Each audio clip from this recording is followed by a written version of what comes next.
recognize the city, Abe, and Nick, and I noticed that Dan is not here this evening, but, appreciate everything you do as well. Probably one of the hardest things that you do is dealing with the community, and we're part of the community, so we just appreciate, everything that you do. And then lastly, Christy Trampus, thank you for what you're doing and, consolidating the information and making it a little bit more readable every month. Really appreciate that as well. So with that, Amanda, can you take roll? Amanda, thank you for your service as well. I did have a question. So this means we're all having Thanksgiving at your house this year? Is that the deal? Well, I'll be out of town, but. Oh, well, that'll make it even easier. You can show up for Christmas. How's that? Okay, sure. No, thanks for all you do as the chair. Yeah, I'm trying. Chair Patricia Trouth. Here. Vice Chair Glenn Johnson. Present. Chris Duncan. Here. James Gross. Here. Ron Meddock. Here. Paul Templin. Here. David Thiele. Here. Thank you. Okay, if we can all please rise for the Pledge of Allegiance. I pledge allegiance to the flag of the United States of America and to the republic for which it stands, one nation, under God, indivisible, with liberty and justice for all.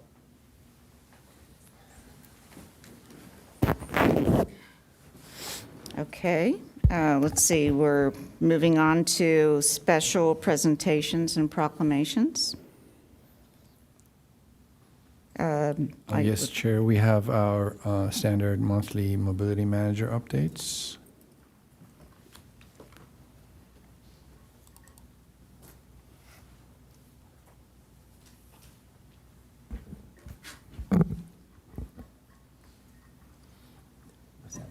Pictures in there.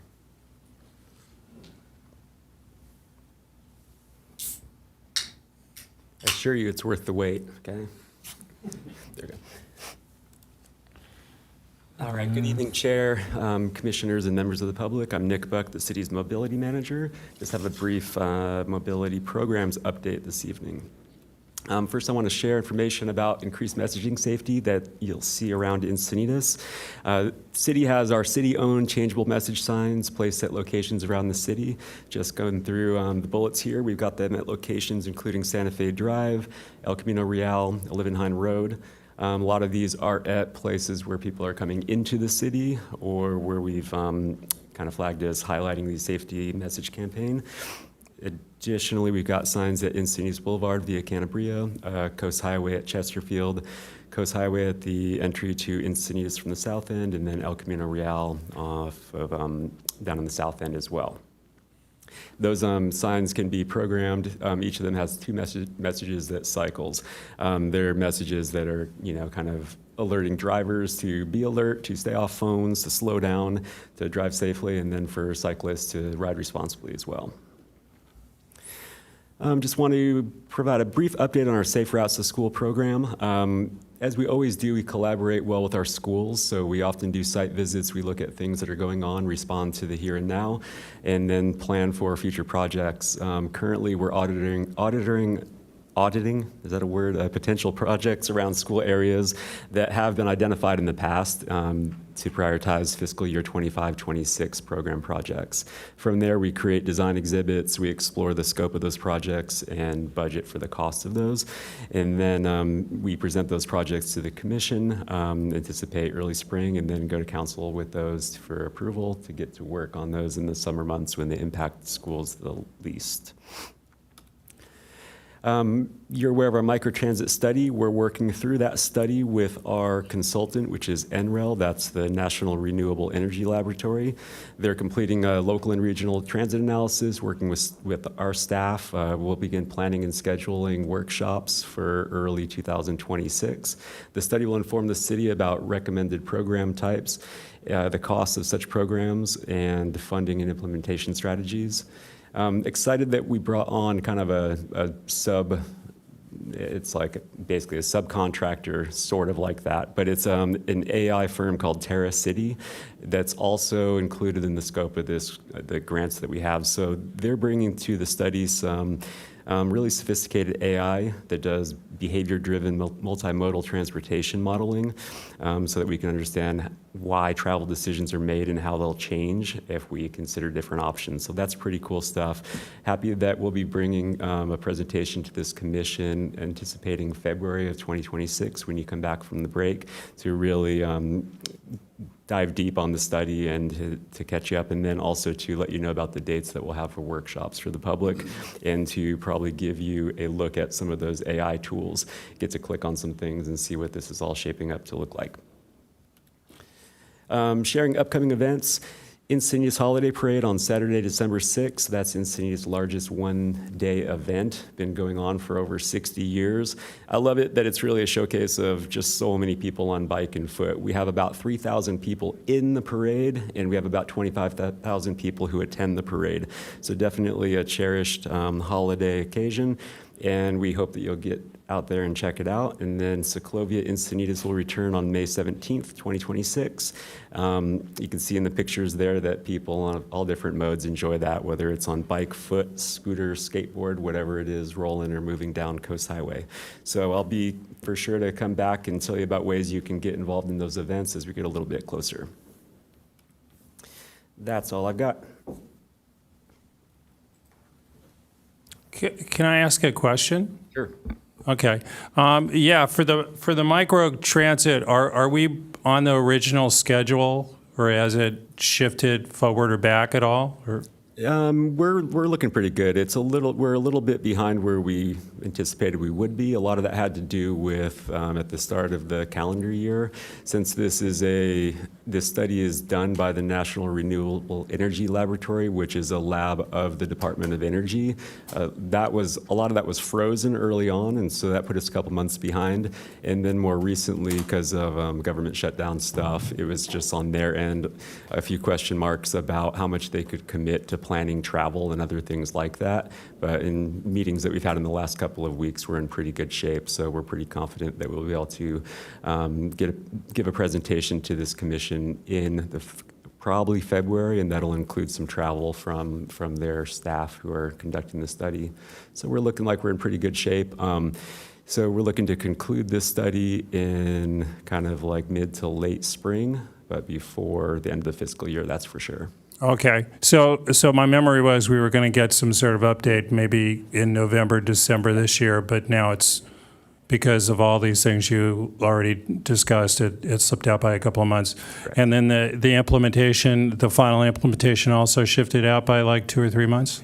We can't say whether there'll be any implementation. Ultimately, we end up with It's a study. Yeah, okay. that will inform us on some options that we might consider, and that would ultimately be for council to consider if we wanted to Okay. move forward with implementation. Okay, thank you. Mm-hmm.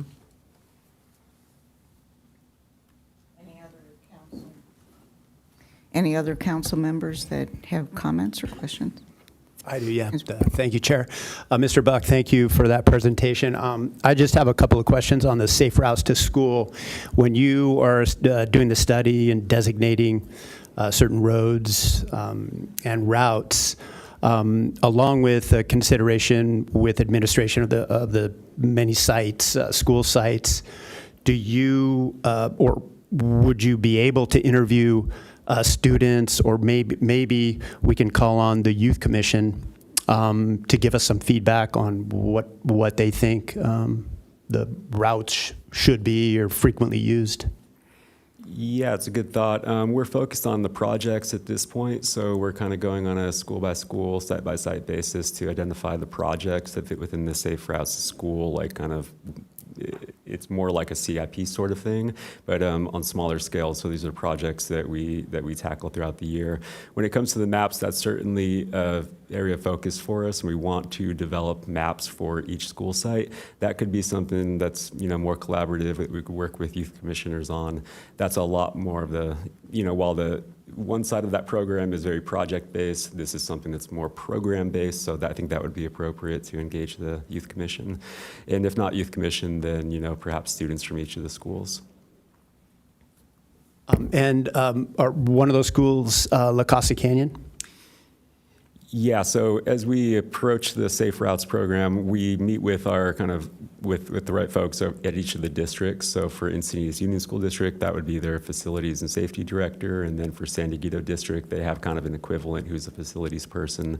So really working with them to prioritize the projects of greatest need. Recently, as an example, we met with staff from San Diego District at Oakcrest to take a look at, the current and what things could be. So, looking at projects like that and find projects to tackle this fiscal year. Excellent. Thank you very much. Let us know if we can help. Cool. Yeah, I'm sorry, just to sort of piggyback on the question there. So when you're developing the projects, you're talking to the staff at the schools? Correct. Okay, because I don't know, they may not be the best people to talk to. I would think you'd want to talk to the people, the parents and the other people that are actually going to the school. Sure, and that's often where it starts. A lot of the school site visits we have, we end up there as a result of that kind of outreach or that concern or voice from parents that get us there to take a look at a situation. Maybe it's from a place of frustration or it's concern for close calls, things like that. So that gets us on site to then meet with the public, and often those meetings include the sheriff and then folks from administration of the schools, and then probably the principals and the campus supervisors as well. So that's how we look at the concerns around a school, and then see what a project might look like and come back with recommendations and go from there.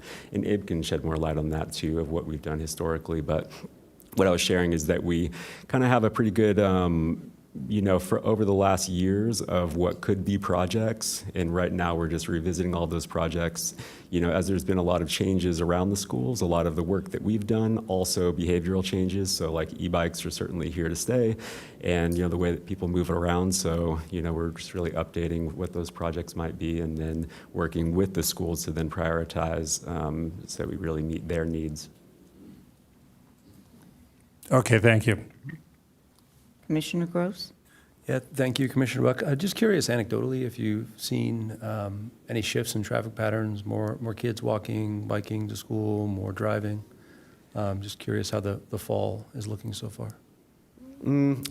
Can't say that we've really seen much change from this year since last with travel. A lot of kids on bikes for sure at the middle and high school grades. Some of the elementary schools, certainly bike usage. Not necessarily e-bike use has ticked up, but they've also gotten more of a handle on their both education and permitting on the elementary school side. But no, I wouldn't say that much has changed in terms of like numbers of kids riding bikes, walking compared to being dropped off, et cetera. Around this time of year is when we check in with the schools and kind of get that answer from them too. So perhaps in February when we come back, if I have good information to share, I can share it at that time. Great, thank you. Mm-hmm. Okay, any other comments? Okay, thank you. Thanks.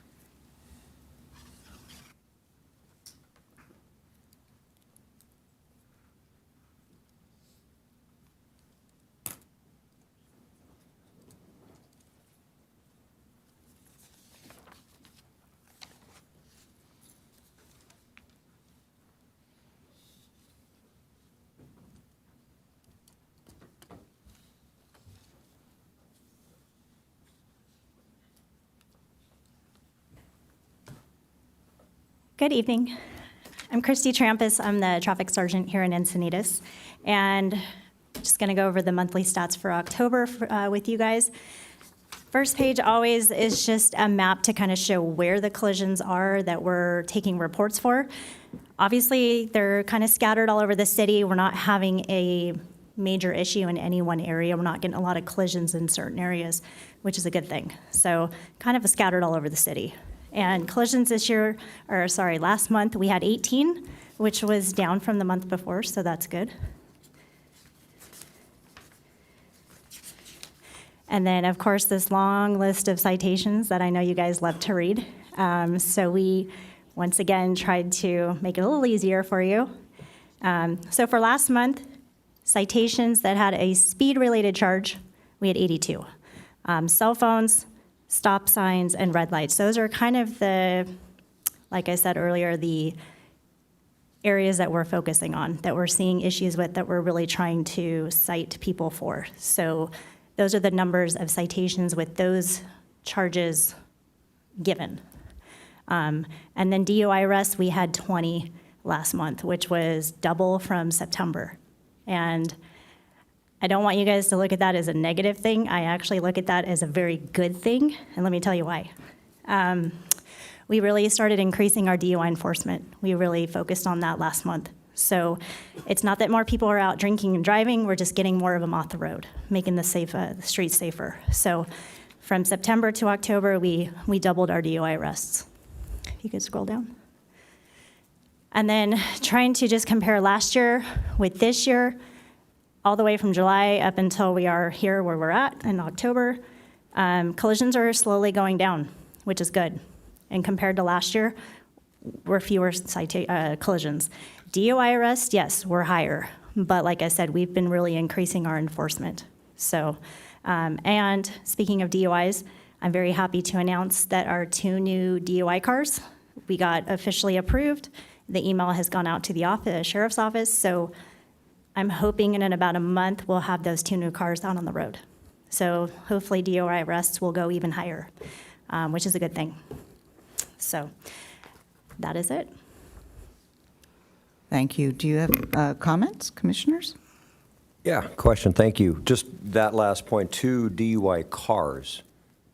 How are they different than a regular patrol car? They're going to be strictly focusing on going out and getting DUIs off the road. They're still traffic cars, so they can still respond and take an accident if they need to. They're still going to be writing tickets, but their main focus is going to be DUI enforcement. So they're going to be working at nighttime, where we have more DUI drivers, 1 on each side of the week, so that the whole week is covered. And they're going to be doing mostly DUI enforcement.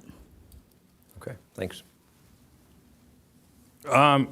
I guess I'm up next, or no, are you up next? Okay. Yeah, so I'm looking at the violation types, are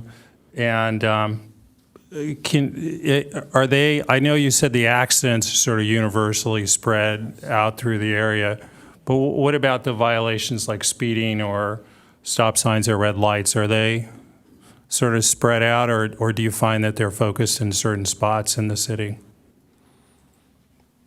The motors are obviously focusing on speed and more of the thoroughfare areas. Some of the residential neighborhoods are hard to get speeders because they, during school hours and school traffic, it's hard for even traffic cars to get anywhere, as you all know. So the violations of speed I'm mostly seeing on like major thoroughfares, like the 101, Encinitas Boulevard, El Camino Real, roads like that. Any particular thoroughfares or just kind of all over? They travel around. They're all over the place. Okay. What about red lights or stop signs? Are you finding those in particular spots, or do you look in particular? Sometimes you kind of know where people are violating it and you focus there, it seems like. That's kind of all over. Like I said, Okay. they're driving all over, and if they see it happen right in front of them, they're obviously stopping someone and citing them. Stop signs, we have certain areas that we get a lot of feedback from the public of like stop sign areas and neighborhoods, and they'll go focus on certain neighborhoods based on information we get from the public of problem areas. So that kind of changes every month. They'll show some attention, and then, after a few weeks, everybody gets the hint that there's a cop there, so stop. Mm-hmm. And then nobody runs it anymore, so then they'll move on to the next problem area, and they just kind of keep moving Okay. around. So what were the problem areas last month?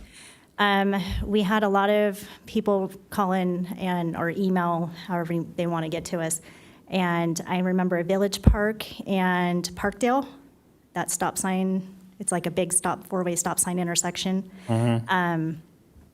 Mostly during school hours, we were hearing that people weren't obeying like the crossing guard, and they were kind of going through the stop sign. Down farther where there's a 7-Eleven on the same road. And then just some of the residential neighborhoods, like on Willow Spring, Cerro Drive. So all in basically new Encinitas is where you were focused last month. that was a lot of the problem areas that we got complaints on. Every Okay. month, I get emails, I get phone calls, and I funnel it out to my deputies. And they will rotate. Like I said, it doesn't take long if they're there on a regular basis for the people to see that, okay, yeah, they're here, we need to stop. And then nobody's running the stop signs. So they'll continue to move around and then come back. They have a little rotation of like a list of areas that they like to enforce, if that makes sense. Sure, it does. It also sounds like maybe the squeaky wheel gets the grease. The people that complain get more enforcement in their areas. Is that generally true? Well, we use statistics like where the crash is happening. If we're getting a lot of crashes at certain intersections, we try to pay attention and Okay. give some enforcement. If we're getting complaints from citizens, we try to give some attention, show some enforcement. Some people complain and the deputies go out there and go, I'm not seeing any issues at all. I don't know what they're talking about, and they'll move on. Some Okay. people, the deputies will go out there and they go, yeah, no, really people are blowing through those stop signs, and they'll show some attention a little bit, to get people to stop. So we get our list of areas to enforce multiple ways, from either statistics or citizens calling in or just deputies driving around and seeing problems on their own. Okay.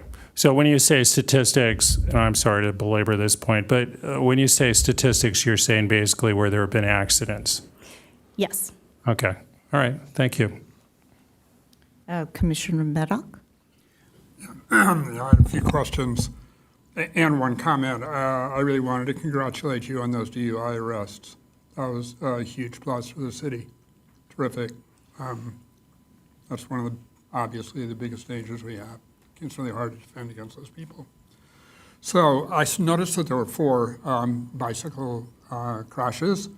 Do you have any granular information on that, Christy? Do you have any knowledge of, I know of one, and I'm just wondering if you know what each and every one of those involved. I don't have it in front of me. I can email you, Ron, if you'd like me to get you that info. And then in the future months, I'll make sure that I have a list of all the accidents so that I can answer your questions better. Okay, For the- that's great. for the I'm specifics. interested in all of them, but for the record, one of them was on the South Beach 101 crash with one of the wheel blocks down there. And it was during a big event that day. It's an annual event. So it was a person who was a very routine rider and crashed. I think she was going north in that cycle track and was seriously injured. It required an EMS, so you'd be able to find data on it. Okay. And then the pedestrian, do you have any knowledge about what that was? Because I like to find out, especially on the unprotected people. I'm pretty sure that was the gelato store where the truck went into the gelato store and hit the 9-year-old. Okay, all right, thanks. Oh, one more question. So there were 14 red light violations. I don't consider just a red light, any red light violation, and I'm sure you don't either, the same as another one. So for the people that, there's a difference, but the people that are, say, that jump the light, that are actually facing a red light and then decide to accelerate into the intersection, I'd be curious if you know what percentage of those were those kind, but there's other kinds too that are more interesting in a way. So there's the people that see a yellow light and accelerate to get through it. But to my way of thinking, although there's no good red light violation that's a good red light violation, if there's a red light interval that's sufficient, then the chances are pretty high that they're not going to hit anybody if they get through the intersection, if the intersection's not too far. So I'm curious how many are that kind. And what I'm also really interested in, how many take place after the red light interval is over? So they're entering the intersection at the same time that cross traffic potentially can be in the intersection, because those are the ones where the most likely is going to be where the serious injuries may occur or deaths. Do you have any knowledge of how we break down our red lights? Does anybody ever do that? They don't. I can ask my traffic deputies what kind of red light tickets they're giving, what they're seeing. I know I had a motor deputy the other day on his way into work, and he almost got hit by a red light violation. Well, okay, So- and that's one more category that I forgot to mention that you could also ask them about. And that's the people that are, and 10 years ago, I got a ticket for this myself on my bicycle at 8 in the morning at an four-way intersection, lights, controlled lights, nobody there. I didn't think anybody was there except for me on my way to a bike ride.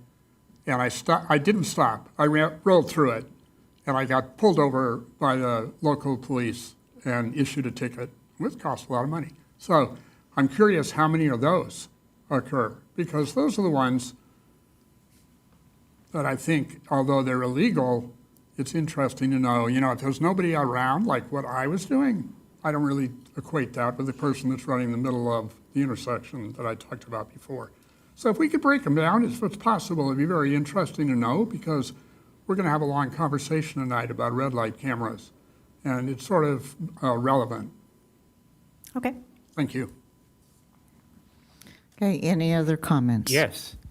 Yeah, with the holidays coming up this month and next month, there are going to be some drivers on the road who are not familiar with Encinitas, and then later in the evening, there may be some who are somewhat impaired. Is the Sheriff's Department making plans to control this? So we do have a lot of extra DUI enforcement planned, just like last month. We're going to continue with this month. And then also, the day before Thanksgiving, which is a Wednesday, I've heard is a pretty busy night downtown for restaurants, bars, from my traffic guys who've worked here in the past. So we're going to do what's called Know Your Limit detail. It's put on with grant money through the Office of Traffic Safety. And basically what it is we're going to be downtown with a handheld breathalyzer, walking up to people that are walking from bar to bar, saying, "Hey, do you want to blow in the breathalyzer and see what level of alcohol you're at?" Hopefully educational for people. I've worked it many times in other locations. It's been pretty successful. I've had people tell me in the past, like, "Wow, I was going to drive tonight. I had no idea I was this level." So we're going to be doing that downtown the day before Thanksgiving, trying to get some education out there to the public, prevent some drunk driving if possible. What better way than right before the holidays? And like I said, we'll have some added DUI enforcement this month as well. Excellent, thank you. Sergeant Trampas, thank you for putting this together, and thank you on the data. The data is looking really good. Just to clarify what Commissioner Maddox said, on a bicycle accident with a wheel stop, that would not be categorized in this, right? This is for accidents involving a car collision. I just want to make sure that's clarified for the record. Just like when a skateboarder falls, when they try to ollie the ramp out there, that's not going to be classified here. On the four bicyclists being hit by cars is, I believe, high. I don't know, especially on 18, and the child that was run over at Gelato 101. So 5 of 18 are involved with vulnerable road users. Do you have any information? Well, one is the pedestrian. Would that be considered a critical injury, what the child suffered? Okay. And then on the bicycle, where they were, the 4 that were collided with car collisions, do you have any? How do you know they were colliding? Excuse me for breaking it. How do you know Can they were I talk? colliding cars? Commissioner Maddox, I let you talk. No, I'm talking. Okay. Okay, I had to clarify that what it says here very clearly is accidents classified as non-collisions are not shown. So that when the bike is hit by a car, that's considered a collision on this data. You're welcome. So in terms of that information, like, do you have any information on those bicycle collisions with cars? Any children involved? I don't have the details on this 4. I do recall reading several reports recently where it's been pretty similar, where bicyclists, sometimes e-bikes, are in the bike lane and the car turns into like a shopping center and just doesn't see them, and the bike is hitting the car. We had one today with the juvenile on an e-bike, same thing happened. Kid was fine. We haven't had any serious injuries that I remember, but a lot of that's happening where cars just aren't seeing them and they're pulling into shopping centers and cutting off the bicyclist. Yep. Okay, so maybe the most significant of the vulnerable road users was the pedestrian run over at Gelato 101? Yes. Okay, thank you. Okay, so let's see, on to oral communications. Amanda, do we have any speakers this evening? We do not have any speakers on oral communications. Thank you. Changes to the agenda, no changes to the agenda. Yes, I'm sorry. I asked Amanda earlier when the right time would be to mention it, and I didn't get around to asking you before we started, but I was going to recommend that we switch 10A and 10B, Okay. because 10A includes a call for automated controls. And Now, I agree with you. They're very closely connected. Yeah. Nope, that sounds good. Do we need to do anything special to make that adjustment to the agenda? Okay, thank you. Okay, so let's see. Approval of the minutes. Can I have a commissioner make a motion to approve the minutes? Yeah, I move to approve the minutes. I'll give you a second. Thank you.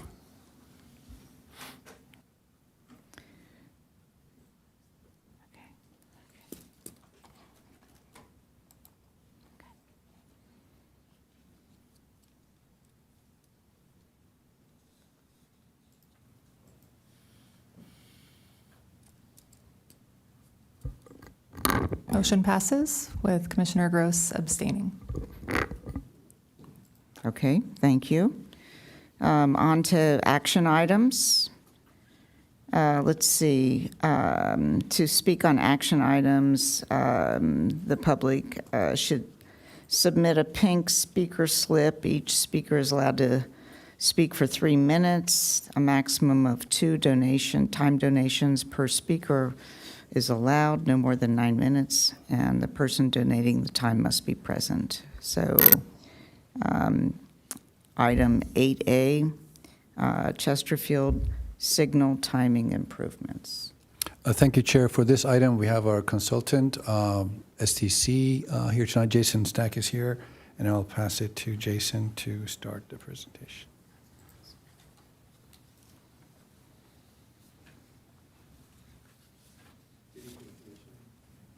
There we go. Good evening, Commission.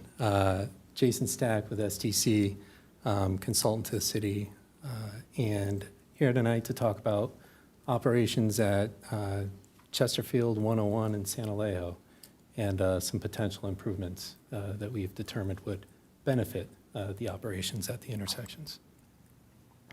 So have a brief presentation, about 5 slides, and I think everybody here is probably fairly familiar with the intersection and crossing, but a little bit of background. The intersections had some improvements over the past 10 years. About 10 years ago, the double tracking came through, and maybe in between that, maybe about 5 years ago or so, the cycle track came through, and so the operations have changed over the past 10 years. But there's still some room for improvement. So the needs that I'm going to be describing now are related to the northbound left turn at San Alejo, and maybe you can see my mouse, there it is. So this northbound left turn on San Alejo Ave has quite a bit of backup, especially during the summertime.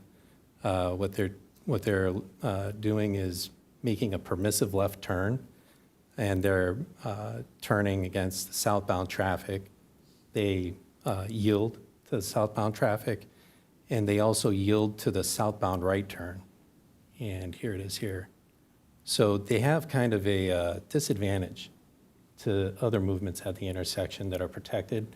And because of the volumes here, especially again during the peak summer season, that queue on that northbound left turn will back up quite a ways. I've got a picture of that on the next slide, I think. But so that's kind of the situation at the San Alejo Chesterfield intersection. Both intersections operate together as one. The operation is designed so that when a movement has a green, it's able to get through.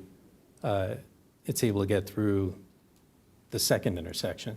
So for instance, the southbound left turn on Coast Highway, when they have a green, the eastbound on Chesterfield is also green. Same thing on San Alejo. When San Alejo is green, the westbound movement on Chesterfield is green. So it's designed to keep the slot clear and to prevent backup between the intersections. So here's the close-up, and you can see here that I think that this was taken probably around the summertime, but there's a queue in the northbound left turn. We're turned around here, so northbound is going from right to left, and you can see the queue. That's not on a green. This is actually the eastbound movement is green right now, but I thought that this was a good picture because it shows how when San Alejo Ave turns green and they get their green ball, there's that many cars to clear, plus they've got to contend with, a fairly heavy right turn. And both of these movements, the northbound left turn and the southbound right turn, they both are jockeying for the same position on the slot. They both want to go north on 101. So the movement also yields to the pedestrian that's crossing 101 at Chesterfield. So this can get backed up, as a consequence. The train also complicates things. When the train enters when preemption takes place and the train's making its approach towards the crossing, the intersections will go to a track clear phase to clear out the slot. So both 101 and San Alejo go red. And it's not uncommon for the trains to come back to back. And that would be a really, the most constrained situation, that this northbound left turn would get skipped, basically because the train has to have priority through the intersection. So a few months ago, we worked with Abe to make a couple of, let's say, low-cost improvements to help alleviate the delay for the northbound left turn. And what we did was we increased the green time for the movement, and we also made it the first phase to come up after preemption. So before, it used to be the Coast Highway would come up after the train movement. Now San Alejo comes up after the train movement, and that is really to deal with that potential back-to-back preemption where the queuing on the northbound left turn could stretch pretty far back. So that's that's improved the operation there, but again, in the summertime, there's quite a bit more foot and vehicular traffic, and the recommendations that we're making are meant to address that. So the recommendation is to implement protected permissive left turn with a flashing yellow arrow. You're probably familiar with this. It's right out in front of City Hall. But what this does is when a vehicle is waiting at the intersection on that northbound left turn for service, they would receive a green arrow. And so they would have precedent or priority, I guess.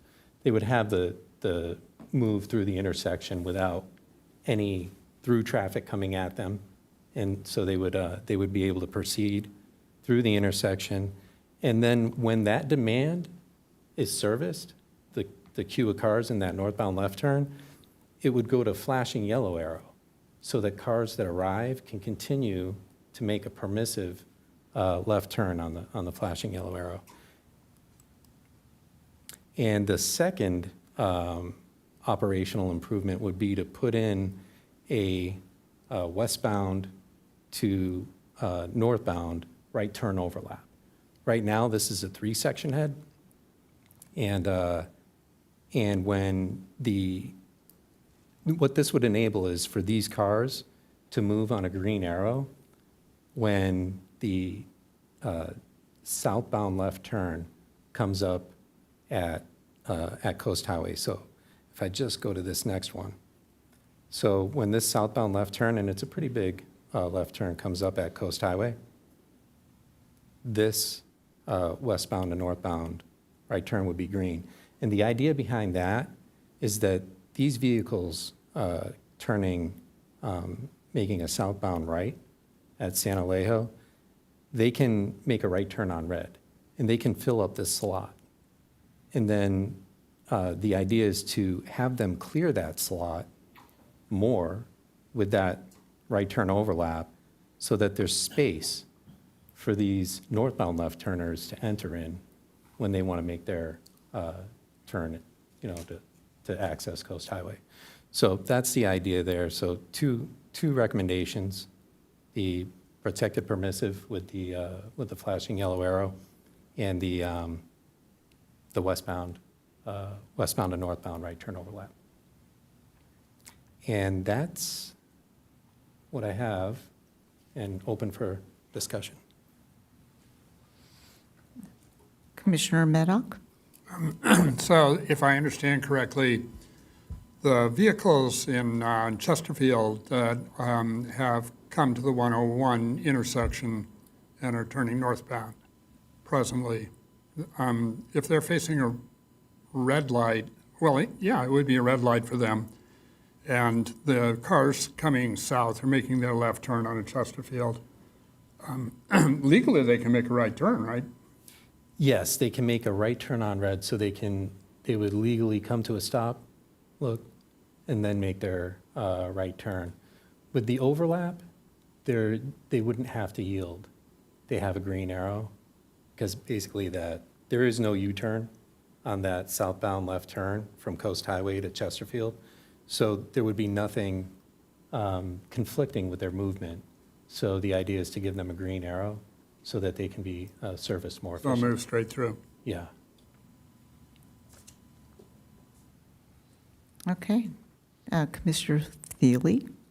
Thank you, Chair. Thank you for the presentation. I think it's excellent to have that priority from the northbound turning. That's a huge help, in particular with cyclists, because that can get very dicey. And it seemed like currently the right turn south had priority, or they think they have priority. So the left turn north always would yield, and then there's even more of a degree when the right turn south wants to go over to the lane going west to turn south, west and south on the Coast Highway. That can get, but like I said, pretty. There's quite a bit of conflict there, so I completely agree. But that's kind of my question about the right turn, and they want to on the yield. When the flashing yield happens, it kind of turns into the current condition in which the southbound right turn, they want to get over into the left lane. Is there any proposal, or do you think there's any way to alleviate kind of that conflict where they're trying to merge over to the left as the northbound is yielding still, or is that just there'll be less of a conflict because of your recommendation with the green light? That's exactly right. With the protected phase, the northbound left turn arrow, they will enter the intersection knowing that there isn't a conflict. So they'll take the intersection, make their move, and the westbound movement is green. So they're going to move through the intersection. They won't be stopping at Coast Highway, and that's important. The southbound right turner, we do have blank out signs on the poles there. They actually come on now during preemption, and that's to let the right turner know, when the advanced preemption call comes in, don't turn right into the slot because the train's on its way and we're in a clear out phase. But those blank out signs can also be purposed to show a no right turn during the protected left turn phase. I think Leucadia might have something similar in the use of its blank out signs during normal operations when the train isn't present. So yes, during that protected left movement, to make sure that those right turners aren't entering the intersection at that time, we could put up that blank out sign, activate it, that says no right turn on red. Oh, that would be super helpful, yeah. Want to clear as many vehicles and cyclists as you can to get through there. And yeah, if I think with this change, the pattern of the drivers will, they'll get to the pattern and they'll know that there'll be a red sign, like you said. They won't be able to turn right. Yeah, excellent. Thank you very much. You're welcome. Okay, any additional comments? I want to hear it from the public. Oh, yes, let's hear from the public. We have one public speaker, Alan Byrne.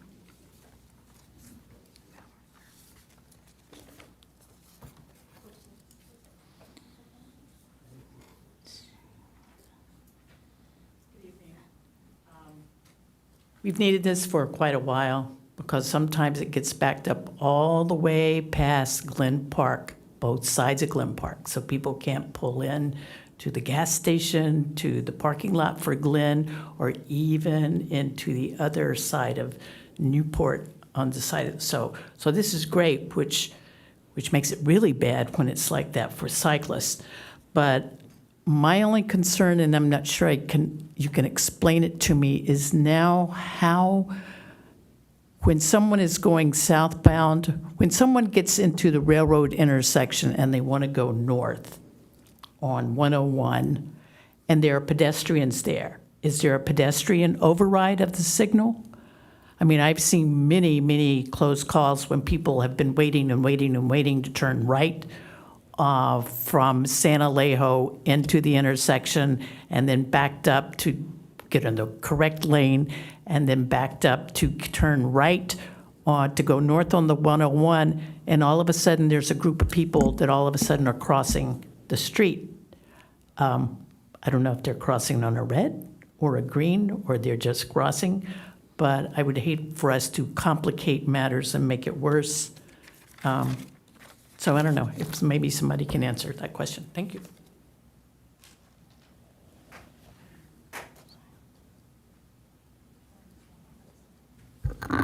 We have one more public speaker, Okay, thank you. Bill Gross.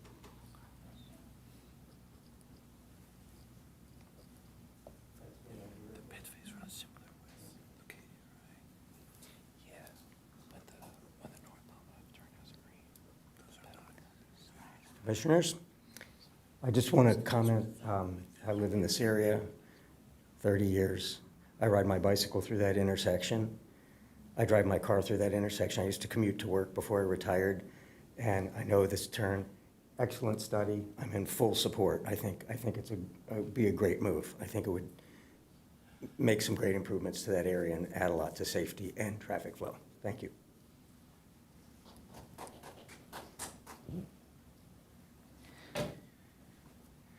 Okay, any other comments? No. Okay, so we need to make recommendations, so would someone? Commissioners to, Oh, I'm sorry. we get commissioners to talk. Oh, yeah, okay, well, we I can mean, talk some more. We've clarified it, now we can talk. Okay, let's talk. Okay, that's kind of the way that is, and without some concrete work and grade separation and moving the tracks down, you can't do much. So I think the local residents appreciate that this is part of the community character, is that traffic travels slowly through there, and that's safer than if we made it easier for people to travel more rapidly. I think these suggestions in this, these recommendations here are spot on to making small improvements to the situation at a fairly small cost. Okay, thank you. Do I have additional comments from the commission? It sounds like a great idea. Okay. Okay, so let's see, we need to put a motion together to make a Okay, recommendation. I move that we approve this proposal. Second. I'm sorry, who is the second? Mr. Maddock.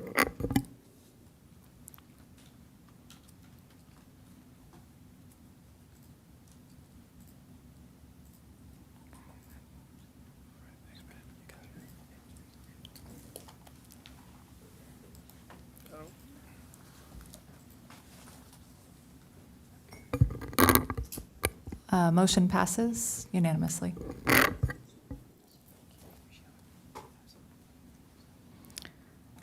Okay, on to 8B. Thank you, Chair. This is a presentation of our fiscal year 25-26 annual pavement rehab project, where historically we've used this opportunity as a cost-saving method to adjust or enhance our existing striping on city roadways. We get the list from our CIP team.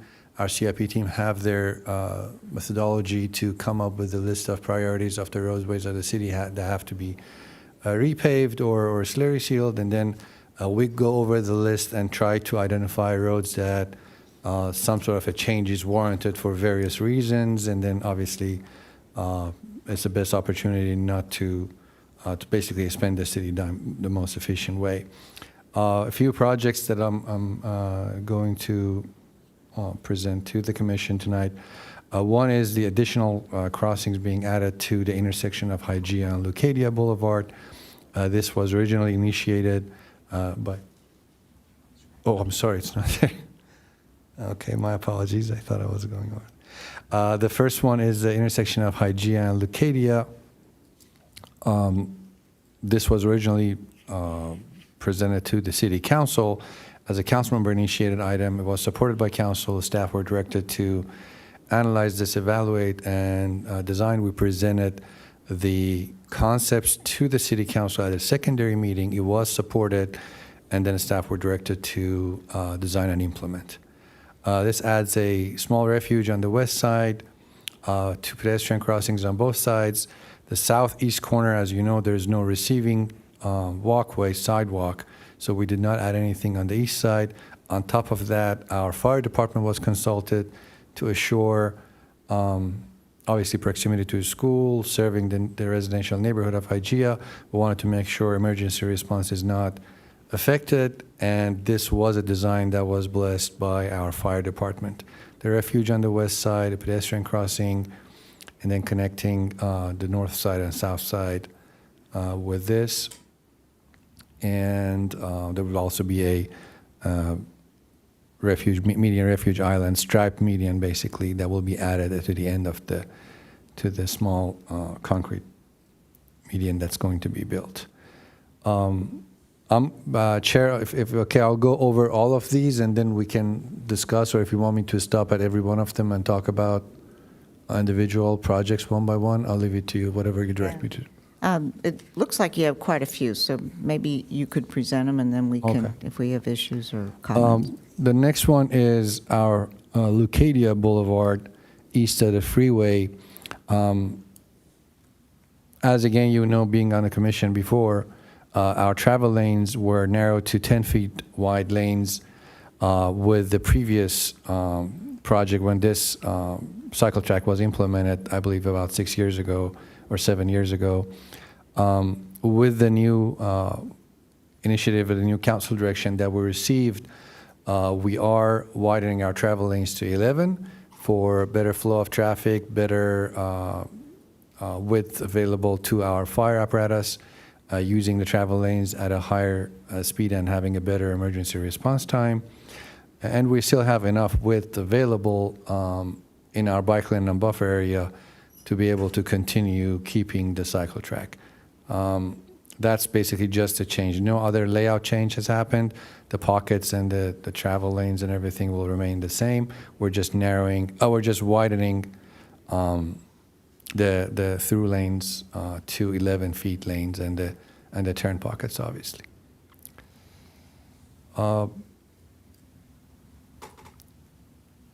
Similarly, with Encinitas Boulevard, we had some 10-footer lanes. All those are, this is Encinitas Boulevard west of the freeway.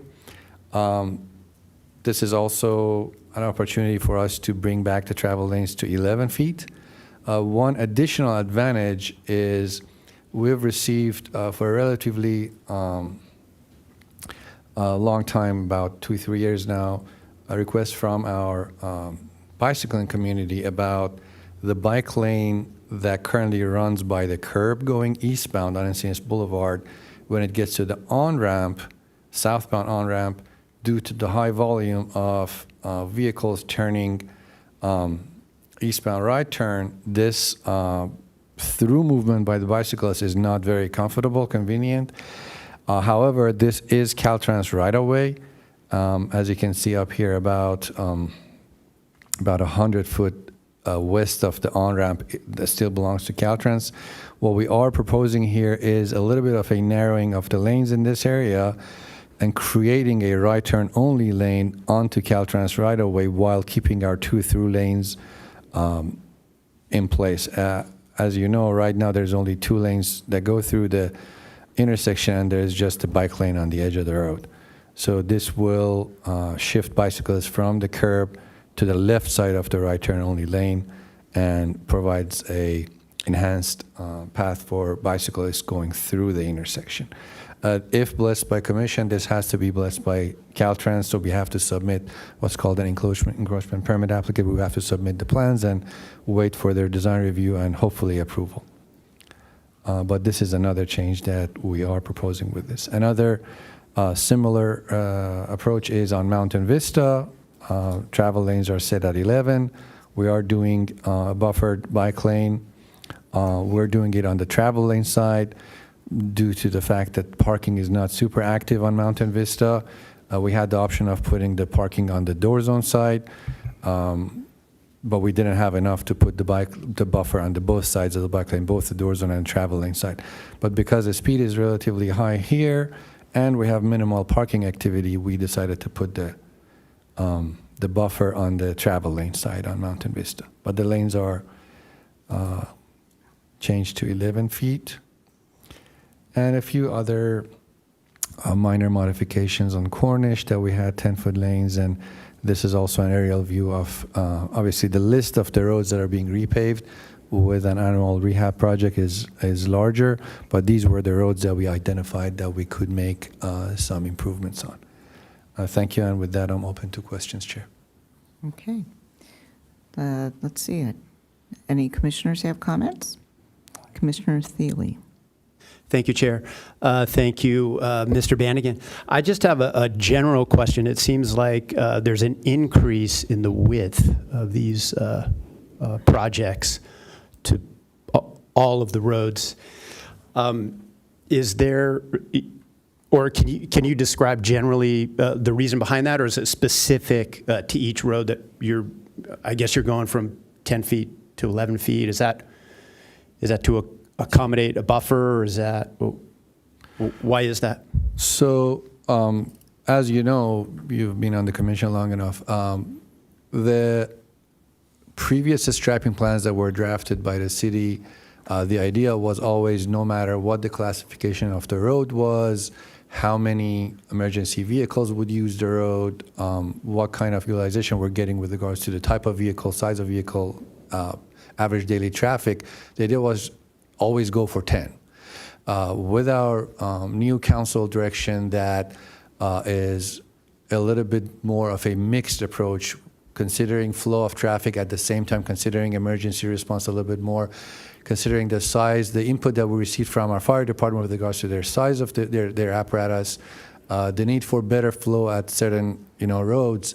The idea now is on roads that are classified, collector roads, arterial roads, major roads.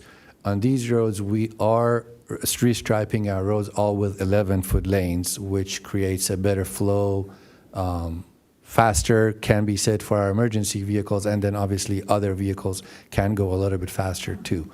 So it's a little bit of a flow enhancing approach. And I'd like to add a little bit to that. So Dan Nutter, Director of Engineering and City Engineer. So one of the salient points, Abe did mention it regarding our emergency response vehicles. So our fire engines, the outside mirror to outside mirror width is 10 feet 2 inches. So when we have specifically multi-lane roadways, it is not a pleasant drive for an emergency vehicle when they do have their mirrors that are actually wider than the lane striping itself. So that's a big motivator for us. We had a lot of conversations with our fire rescue team. So that's a big categorization of why these classified streets, the majority of which are multi-lane streets, we are moving forward with a little bit wider of a roadway that does help vehicular flow, namely the emergency vehicles. So wanted that to be clear to everyone.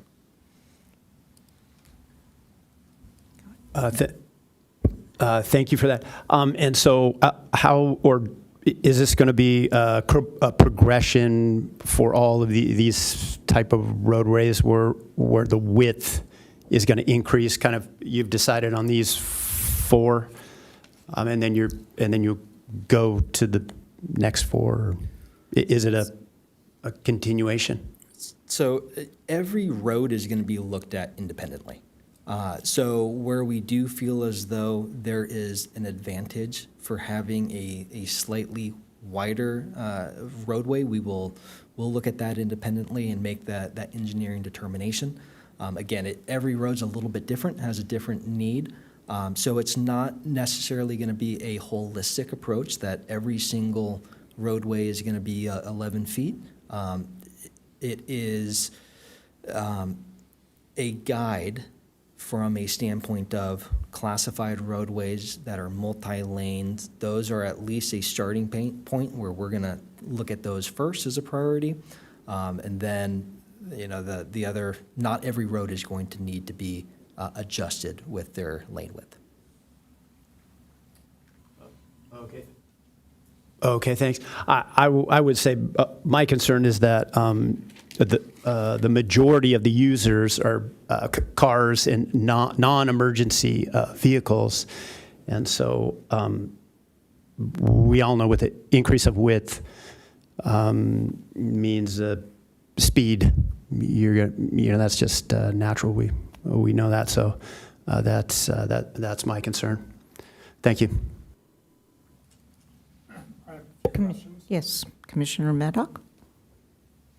There we go. So first, Dan, is the width of the emergency vehicles 10 feet 2 inches before or after the windows? Does that include the window, or not the windows, but the mirrors? So that includes the width of the side view mirrors. Okay. Yeah, so they're full physical width. Okay, thank you. That was one thing. Okay, so I guess I'll start with Encinitas Boulevard. Going east, see if we can find that, pull that up.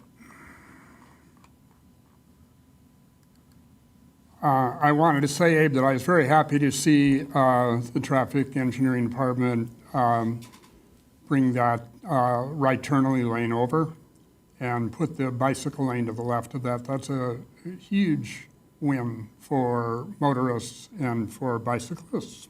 Eliminates right turn crashes, or at least reduces the chance of that. And I just wanted to ask, was this your own initiative, or did this come from Caltrans? No, this is from the city. Caltrans doesn't know about this yet.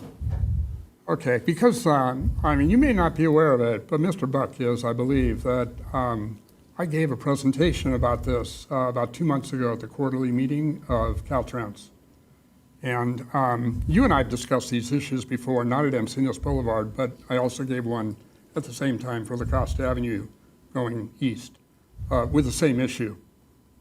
So when I saw this on your diagram, I thought, wow, it's great, because at the time Caltrans indicated to me that La Costa Avenue looked very doable. But they did ask some questions here because, as you know, it's going to be tight with space to be able to get all these lanes in. And they were dubious, but they were very interested. So there are people there that are very positive to this idea. I hope you can win them over to this. Caltrans' minimum lane width is 12 per their code. They have the authority to approve 11 feet lanes at the district. Luckily, we don't need to go to 10. Any 10-foot lane for Caltrans has to go all the way to Sacramento. But we try to fit 11 so not to have to go to Sacramento. They have the authority to approve this at the district level in San Diego. So, and That's Just, terrific. So uh, I just and wanted to I rec- apologize, Commissioner Maddock. Just I'm to sorry, add- Dan. Oh, no, just to add one thing to what Abe mentioned. I don't want this to sound like a slam dunk through Caltrans because Caltrans traditionally requires 16 feet minimum for their right turn movements. So that's why you typically see a very wide right turn. Abe and our traffic team, they're going to battle for this and see what we can do about trying to get Caltrans on board with some appropriate modifications that would be very important to the community. So that is, it's not, I just want everyone to know it's not going to be a slam dunk, but we are really going up to bat. Terrific. There's one thing about this, Abe, that I'd like to call to your attention, especially during the busy traffic hours in the morning and the afternoon, but nowadays maybe all day. Cars tend to queue up to be able to make that right turn to get onto the southbound on-ramp. And for cyclists, that's a problem. And I think that with the new configuration, if we're able to win this, and Caltrans agrees with us, it would be very important for cyclists and for the motorists to extend this transition zone where the cyclists and the motorists can jockey and sort of exchange information with their eyes or maybe their fingers so that they get into line one after the other. So I would really recommend that these green 90-degree lines to the curb go all the way back to the intersection, if that would be possible, so that everybody understands that I mean, this area, is all the way down there. this is the area you mean? I'm showing with the mouse, I want to make sure. That's the area. Yes, right where that diagonal line is now. The diagonal, it's like a painted island, yeah. So it'd be the extension of your green 90-degree to the curb lines going all the way back to Lazy Acres intersection. So the bike lane turning green. No, Commissioner Meddock is requesting that be conflict striping the entire distance. So Commissioner Meddock, I think what we can do, we'll look at the maximum length possible that we could extend that conflict zone. That would be an appropriate striping for this. I understand exactly where you're going there. You want the bicyclists and the vehicles to have as much distance as possible to make this movement happen. We may not be able to extend it much farther, but we'll take a look to see what that minimum distance is from Lazy Acres intersection east, because we cannot begin with a conflict striping. We have to have at least some of our bike lanes starting. We'll take a look at what that minimum distance can be before we begin our conflict striping. I appreciate that, thank you. So I had one other issue. If we go back up to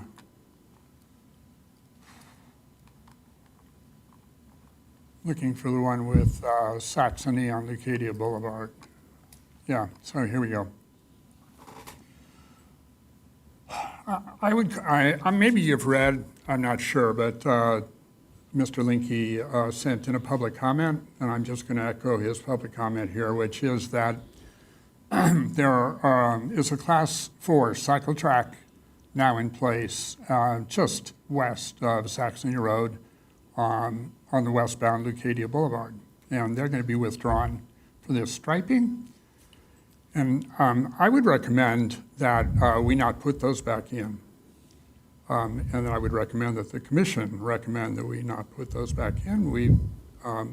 There's a very good white paper that all the members of the commission received from Mr. Link that shows what a danger Class 4 cycle tracks have been on the South Beach 101. City Council is well aware of that. They just recently passed option 1B to eliminate those. Which your department provided very nicely for us, and appreciate that effort. It was a very good start. And actually, that was over on Santa Fe Drive. But we haven't gotten to the point where we've made a final decision on the South Beach 101. But we do know that it's been very dangerous there. And And although there was a crash just last week, as I mentioned earlier, on that cycle track on the northbound side.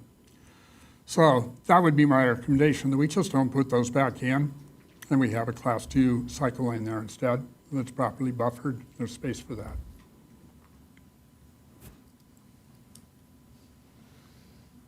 Okay, Commissioner Gross? Yeah, hey Abe, on Hygeia, on the restriping the crosswalk on the west side, in terms of, I mean, the buffer looks like a really great idea. But if you think about the way the kids come to school, this is that southwest corner is famous for Larry the crossing guard, who's a legend. There was a kid that dressed up like Larry at Halloween, and he sat there on the corner with him. It's pretty amazing. But Larry is like right on that corner, on that southwest corner. So we move, how many feet does that crosswalk move now to the west of the, kind of right where that crossing walk was? So the width of the existing crossing is about 10, so I would say about 15 feet. It'll move 15 feet to the west. The center of the crosswalk where it connects to the corner, if this crosswalk's width is about 10, Yep. so this point, which is the center of this crosswalk, and then this point, which is the center of the new one, I think it's fair to say it's about 15. I mean, I don't have the exact measurement. I'm just going off Yeah. of the scale of the. Yep. Is that crosswalk wider at all? No. No, same size. Okay. In terms of safety, is a wider intersection better or more narrow, or is there an opinion there from a traffic engineering perspective? For signalized intersections, it matters, but for stop-controlled intersections, it's usually not as much important, especially for a intersection with clear visibility like this one, where all the legs can see each other. Yep. Okay, great. Yeah, I really like the addition there. I think that the left going into Hygeia North, I think is really a big improvement. That's just such a heavy area of kids crossing in the morning to go to Eki. And that corner where Larry is it's very high visibility. I hope it stays high visibility, just being a little further west, which I agree. I don't know why it wouldn't. Yeah, thank you. Okay, Commissioner Thiele. Thank you, Chair. I just want to follow up on Commissioner Gross' question about that intersection at Hygeia and Leucadia Boulevard. What designates the island, or as you call it, the refuse? Is that the width of Leucadia, or how did you decide to put that island in there? Correct. Usually, and again, its most usual application is where it's like an uncontrolled crossing or a crossing where you expect a lot of conflict. However, as was mentioned by Commissioner Gross, due to the high number of pedestrians, especially kids going to school, we wanted to shorten this crossing distance. For any reason, a kid or multiple kids come into the road and a vehicle enters the intersection, missing the kids, assuming they are already passing, or I'm going to be able to go behind them by turning left or right. This refuge area, as the name tells, will give them some sort of a refuge in the middle to navigate the intersection a lot safer. I said for a stop sign, it's not necessarily needed because it's always stop. But again, we have to assume there will be people who make mistakes at this situation. Yeah, great. Thank you. Yeah, we definitely want the kids to have a refuge if needed. A refuge. Yeah. Thank you, Commissioner Duncan. Thank you. Okay, let's see. Any other comments from the commissioners before I open it up for public comment? Okay, go ahead. Sorry, thank you, Chair. I just have one other thing, kind of to follow up on Commissioner Meddick's comments on the merge, the right-hand merge on Encinitas Boulevard onto the freeway. I'm just curious about the length of that merge zone, and you obviously you're striping it green to indicate there's going to be a transfer from the bike lane across, but it's really critical that the motorists realize they need to yield, and I'm wondering if there's a distance from that intersection, if there's a kind of a designated distance that you have before that merge zone. Commissioner Medic suggested to go all the way to the intersection. Is there a reason not to do that? So I have to create that transition somewhere. I cannot create that before Lazy Acre signal. I mean, it is possible to create it. I would have to just do a lot of pavement legends, kind of like what I don't know if you've noticed, we recently did something at right before Cali and Magdalena on westbound Encinitas Boulevard for entering Saxony and Freeway. We added some pavement legends in advance to kind of guide people into where they can go. It would be a weird situation because at that point we only have a gas station. Here we have the right turn into the old Denny's. So if we create a right turn pocket before the Lazy Acre, it would be as if it's going into Denny's only, which in reality, I get what Commissioner Maddox said, that right turn is so heavy onto the freeway that this 100-foot right turn pocket will never be enough during peak hours. It will extend back, but I cannot do like a clean traffic engineering and make it, and then we certainly don't want to make that conflict, the 75, we don't want to make that conflict area longer because that exposes bicyclists, and you usually want it to have a minimal conflict, keep everybody where they are at. What I can do, long ago, before cycle track went in, for you are all locals, you might remember, northbound 101, right turn onto Chesterfield had a similar situation.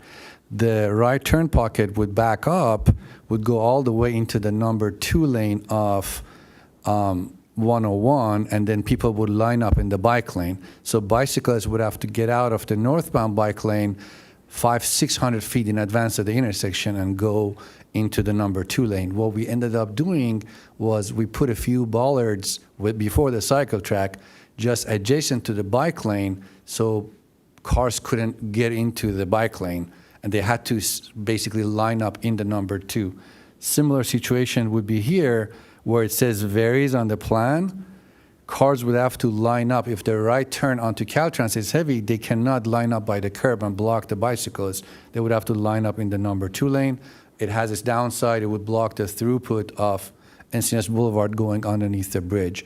But that's one solution to that issue where we wouldn't allow cars to line up in the bike lane. Yeah, thank you. I do remember that, and that's excellent. Yeah, I mean, less conflict.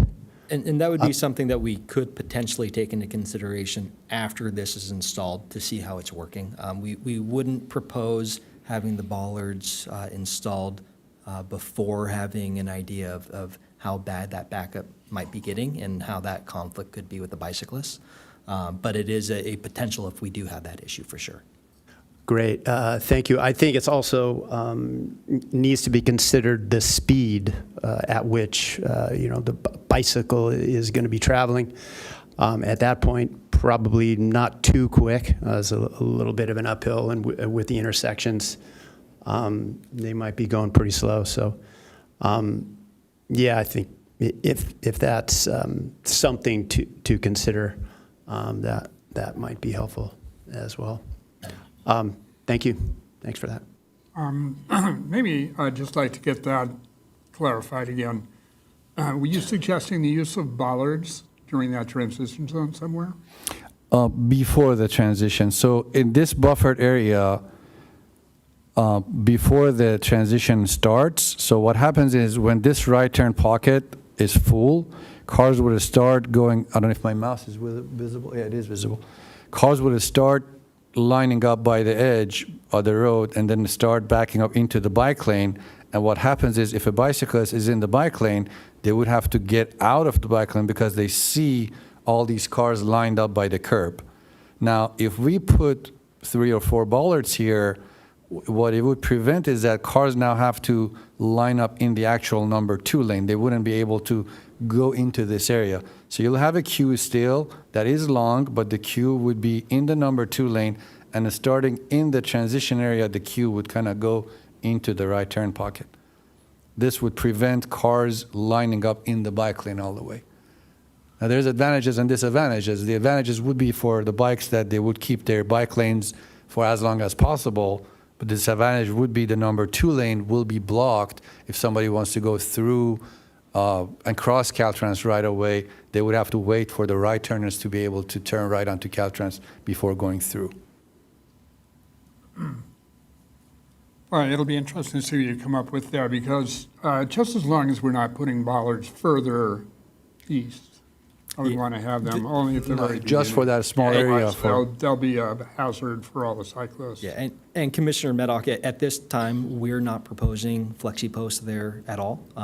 We're simply stating that if we do encounter an operational issue after this is implemented, that might be something that we would look at as a possible remedy, because we don't want vehicles stopping in the bicycle lane. That's also a potential hazard. So again, something that could potentially be utilized in the future if necessary. It's just a tool in our arsenal, but hopefully we won't have to. Okay, thank you. Okay, any other comments from commissioners? I'm going to do the public. Okay. I'd like to open it up for public comment, please. We have one public speaker. We have Molly Hintlian.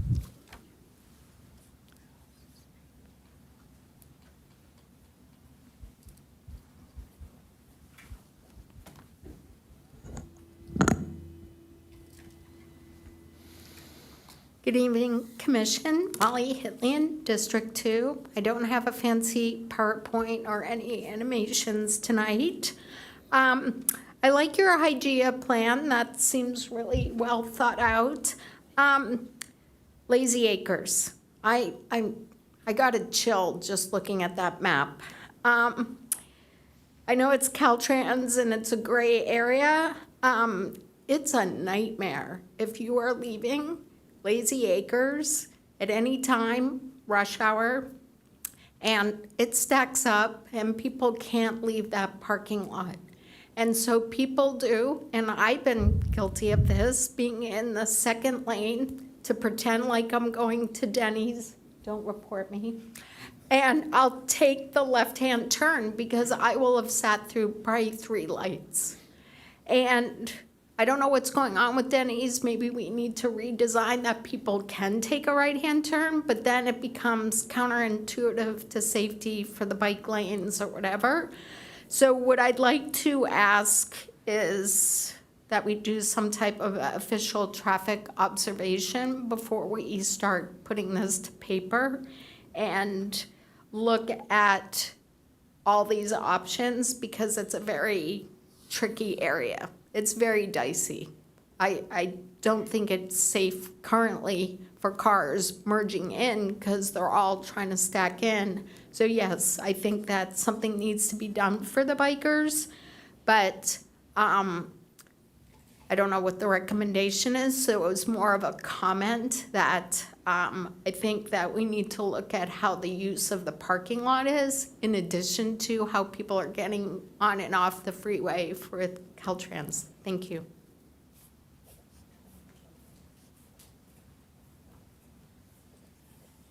Okay, just one comment. Okay, thank you. Okay, so let's see, it's an action item, so we need to make recommendations.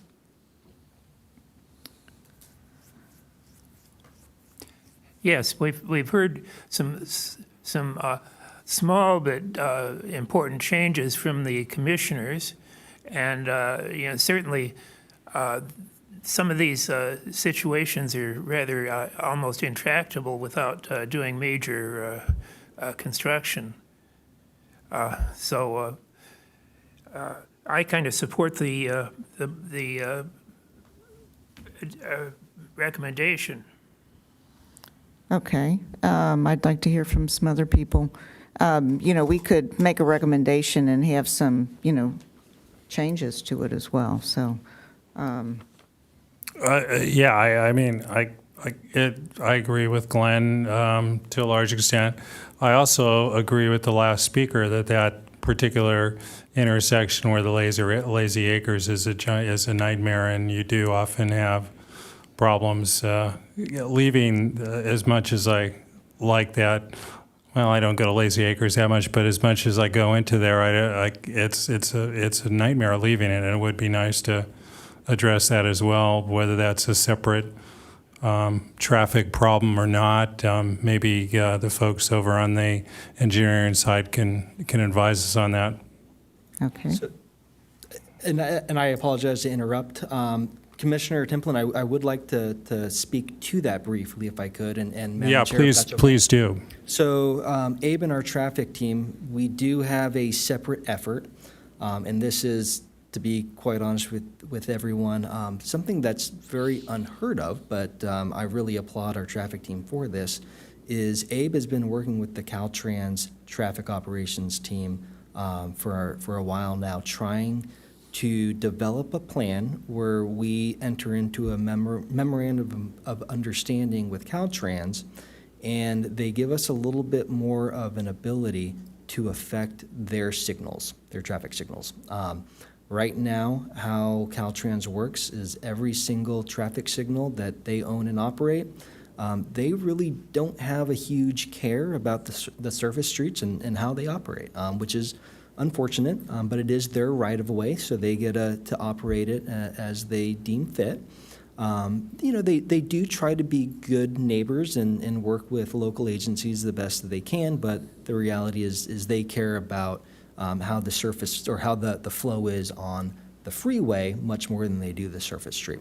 So there is a separate effort that Abe and his team are undertaking, seeing, and this is a particular intersection here that we would be looking at, and if we can gain a little bit more operational control of the 3 Caltrans signals in this interchange, hopefully we'd be able to, at least from a theoretical standpoint, get better operations through this area. So it's a very big effort. We don't have a promise from Caltrans yet, and it's a longer lead item, but I do want the commission to know that's something that Abe and his team have been working on and will continue to do so. So what I'm hearing you say is it's sort of out of scope for this project, but it's something you folks are working on. That's exactly right, Commissioner. Okay, thank you. Commissioner Maddock?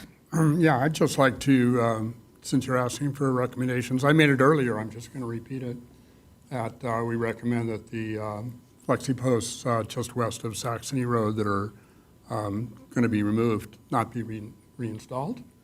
And in the event that this commission would not approve of that, then I think it should at least be highlighted to the city council so that they can decide whether or not those should go back in. Okay. Any comments on that? Commissioner Duncan? No, it sounds reasonable. I would agree with that. Okay. Yeah, I was gonna say, Ron, maybe you want to do a motion or something to that effect. Could I just ask the traffic engineer's recommendation on that? Well, our recommendation is what was presented, but if commission wants to vote on removing bollards, that's commission's decision. Okay, but just to clarify, we'd be going against the traffic engineering recommendation.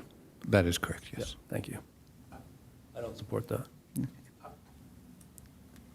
Commissioner Thiele. Yeah, thank you. Thank you, Chair. I don't support that either. We should keep that particular infrastructure in place after the striping. I think cyclists, motorists are used to those bollards, and to remove them, I think, would be a mistake. And that particular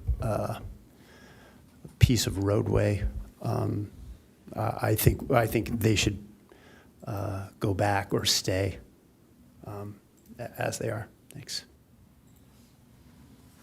Yeah, I'd like to remind the commission that one of the cyclist fatalities we had was directly the result of a Class 4 cycle track on Lucadia Boulevard, a few blocks west of where these are located, when cyclists are going in a Class 4 cycle track with bollards on the way, they're actually, in a way, they almost disappear from the sight of automobile drivers because they have these posts standing in the middle. When your eyes are focusing, they go back and forth.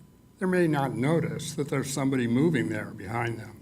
For some reason, it becomes very easy to have right hook crashes when those bollards are there. And that's what happened to Dr. Worley, which was a tragedy and a big loss for humanity, actually.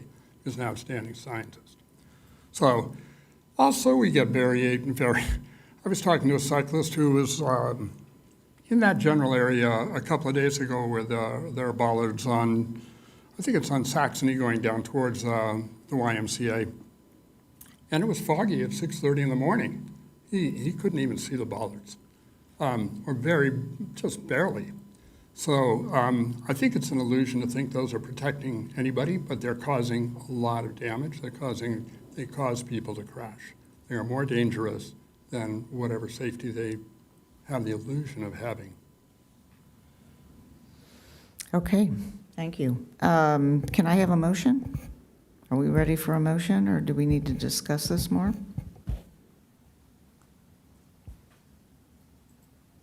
I'll make a motion that we pass Mr. Bandingham's design. So I think there's most of it is very straightforward.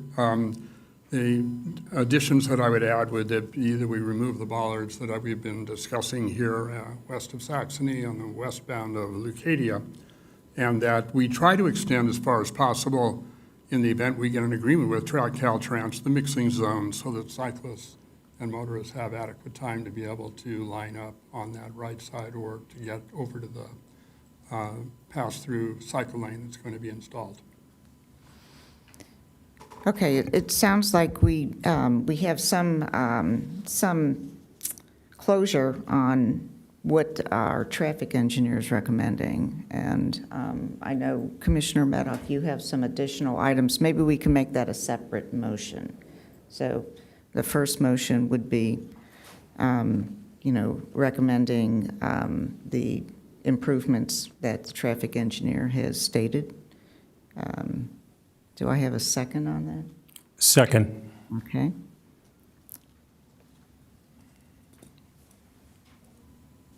Any additional? Can I ask a question about that? Sure.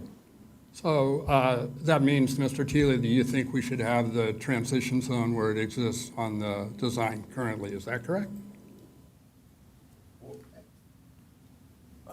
Whereabouts? On this? Well, the design that we have up here has a transition zone on eastbound Encinitas Boulevard that we just talked about for quite a while. And the design has a short transition zone, or at least it's not as long as it ought to be for the sake of the mixing of the cyclists and motorists there. The motion is to approve the design that as it was presented.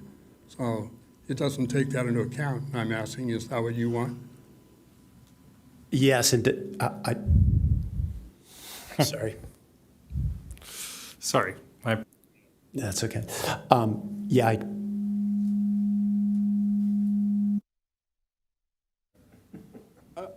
Yes, I agree with Mr. Bandigan's recommendation there to have that transition bike lane to the green merge. And if we need to include bollards there, I think it's a good idea. I'm just going to, before we dig into this too far, I'm going to ask maybe the chair for a point of clarification. The proposal was to accept the plan as proposed by the engineering department, and then after we do that, we will also propose modifications to it. Is that correct? That's correct. Okay, so it sounds like maybe we want to do if everybody's agreeable, accept the engineering department's plan, have a motion about the transition on Encinitas Boulevard, and then have another motion about the bollards. Will that work for you, Ron? Perfect. Okay. Well, so please do that. Okay. Thank you. Let's see, Amanda, did we have a second on that, or? Commissioner Templin. That's correct, okay.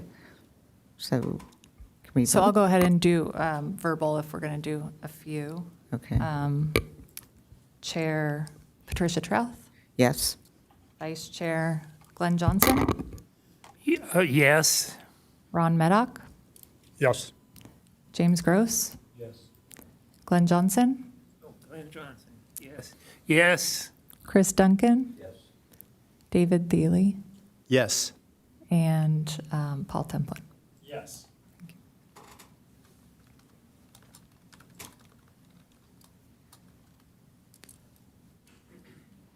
Okay, so do I have another motion that one of the commissioners would like to put together? I'd like to make the motion. We can separate these into two. Let's start with the bollards. I'm going to make the motion that we recommend that the bollards not be replaced that we discussed before. That is just west of Saxony, going west on Leucadia. Okay, and this is counter to what was the traffic engineer suggested or recommended, is that correct? It's a modification. A modification, okay. Yeah, and I second it. Okay, Okay. Ron Meddock, Yes. James Gross. No. Glenn Johnson, No. Patricia Trouth, no. Chris Duncan, Yes. David Thiele, No. and Paul Templin. Yeah. Oh, wait a minute. Yes. Excuse me. That motion does not pass. And, I mean, this is certainly something that down the road, if we decide that we, want to remove the bollards, we could always do it. I mean, I think there's that option as well. So the other motion that you wanted to recommend, Commissioner Maddock? We'll try to keep it simple. In the event that Caltrans and our traffic engineers are able to agree on the changes that Abe is proposing, that we extend as far as possible, depending upon what regulations are, et cetera, the transition zone, and consider the use of bollards or some other infrastructure to guide cars away from the bike lane at the intersection. Second.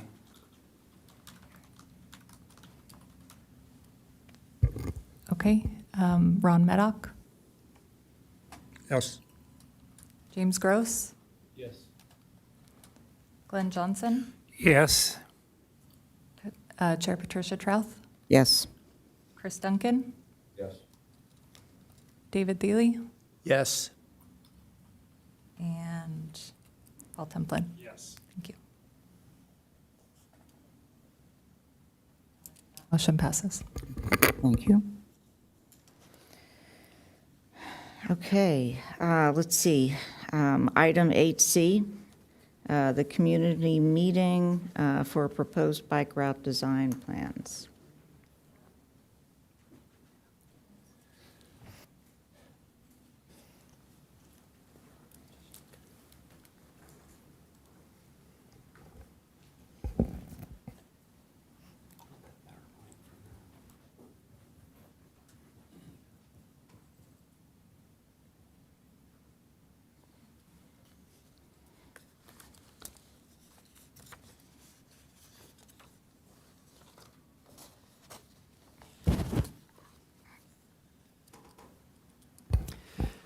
Hello again. I'll be covering the portion of this agenda item, which is the presentation about the community meeting held on August 28th, 2025, and then I'll hand it off to Abe for discussion about the item of the proposed bike route in Cardiff.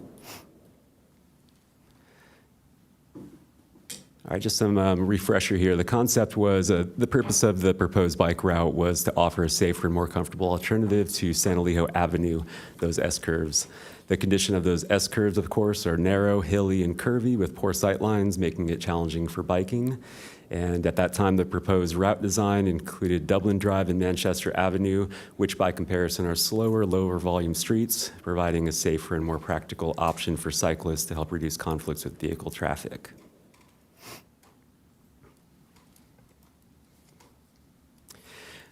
The slide here is just a visual of what that route looks like that we looked at back in, I think it was February when it came to this commission, then it went to council in April.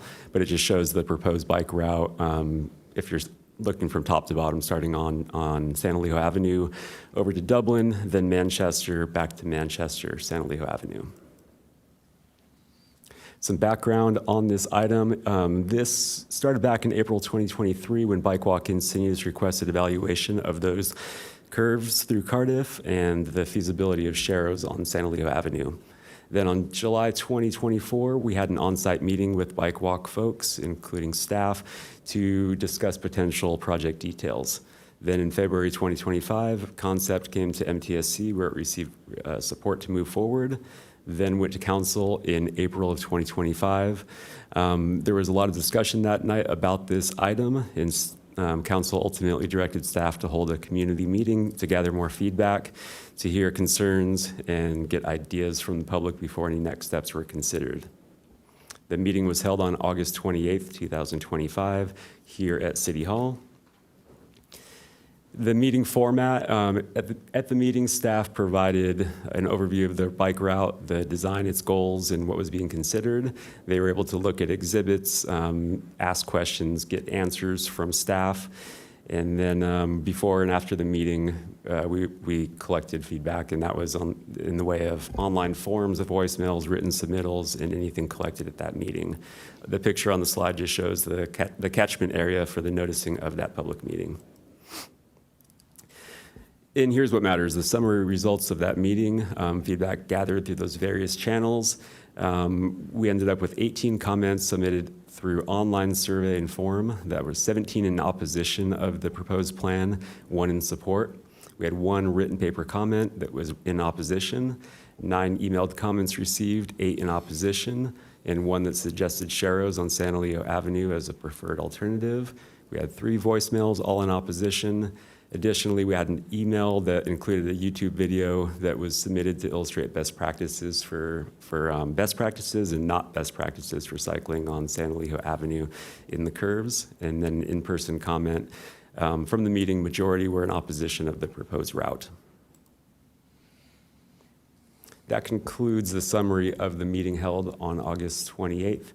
And now I'll hand it off to Abe for conversation about this item.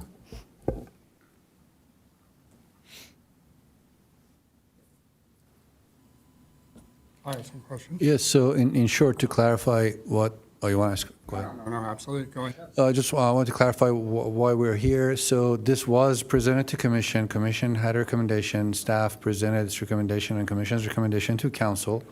Council directed the staff to conduct a community meeting, receive input from the community, and then bring back the community input to commission and see if we can build consensus on possibly a new recommendation to council, or it can be a do-nothing scenario. That's why we're here tonight.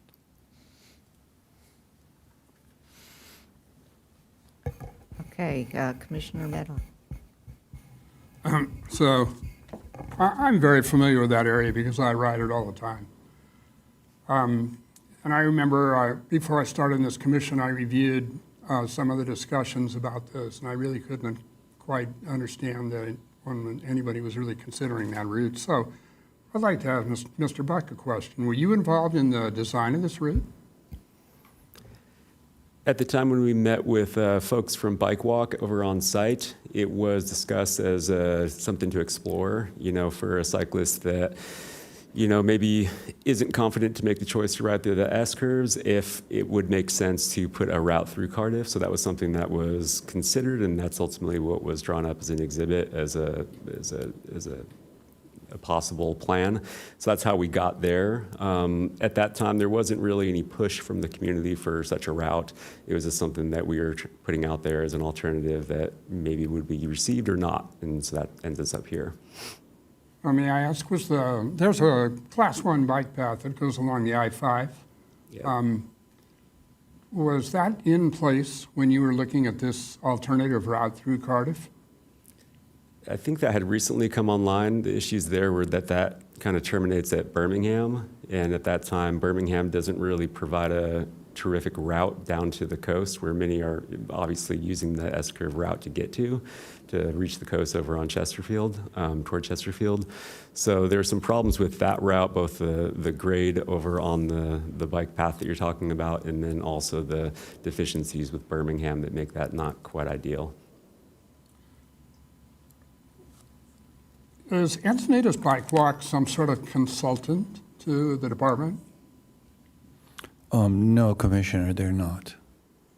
But I thought we heard that you were working with Encinitas Bike Walk on this proposal.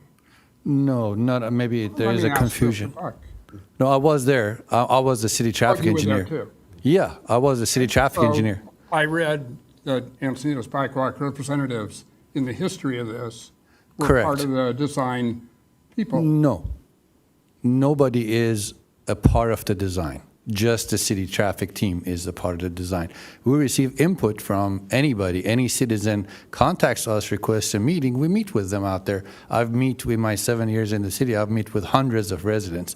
Bike Walk Encinitas never had or has any kind of authority other than just being an advocacy group, like many other advocacy group that request meeting with us, provide us their input, ask questions, give us their ideas, we hear them. They are absolutely never involved in any kind of design.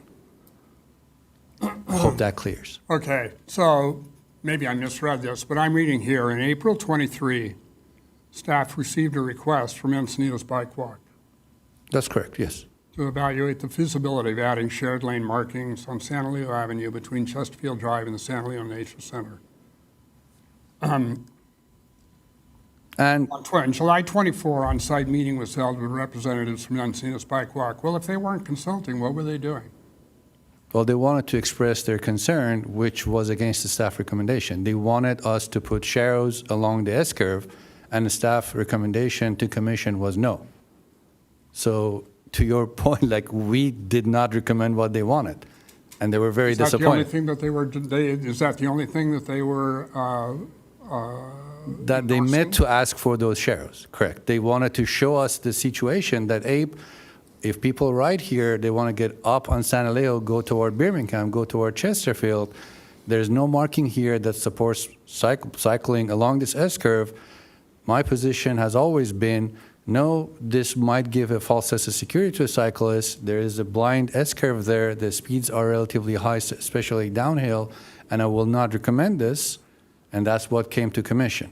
Okay, great. So then they weren't endorsing or recommending the Dublin turnoff from Manchester and then No. going through the town? That was my suggestion as a staff recommendation, that we prefer people, instead of directing people to use the S-curve, it might be a better idea to give them an alternate route, sending them into a lower speed road, less conflict, less geometric flaw. We know there's no curve, it's a straight line, through the neighborhood to get back to San Alejo. And it is in line with our active transportation plan that does show a bike route through Cardiff through a similar approach.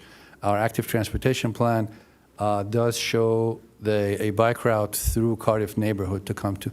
It doesn't come through Dublin. I believe it shows it through Norfolk, if I'm not mistaken, but it does show a sharrow path, a bike route through Cardiff neighborhood.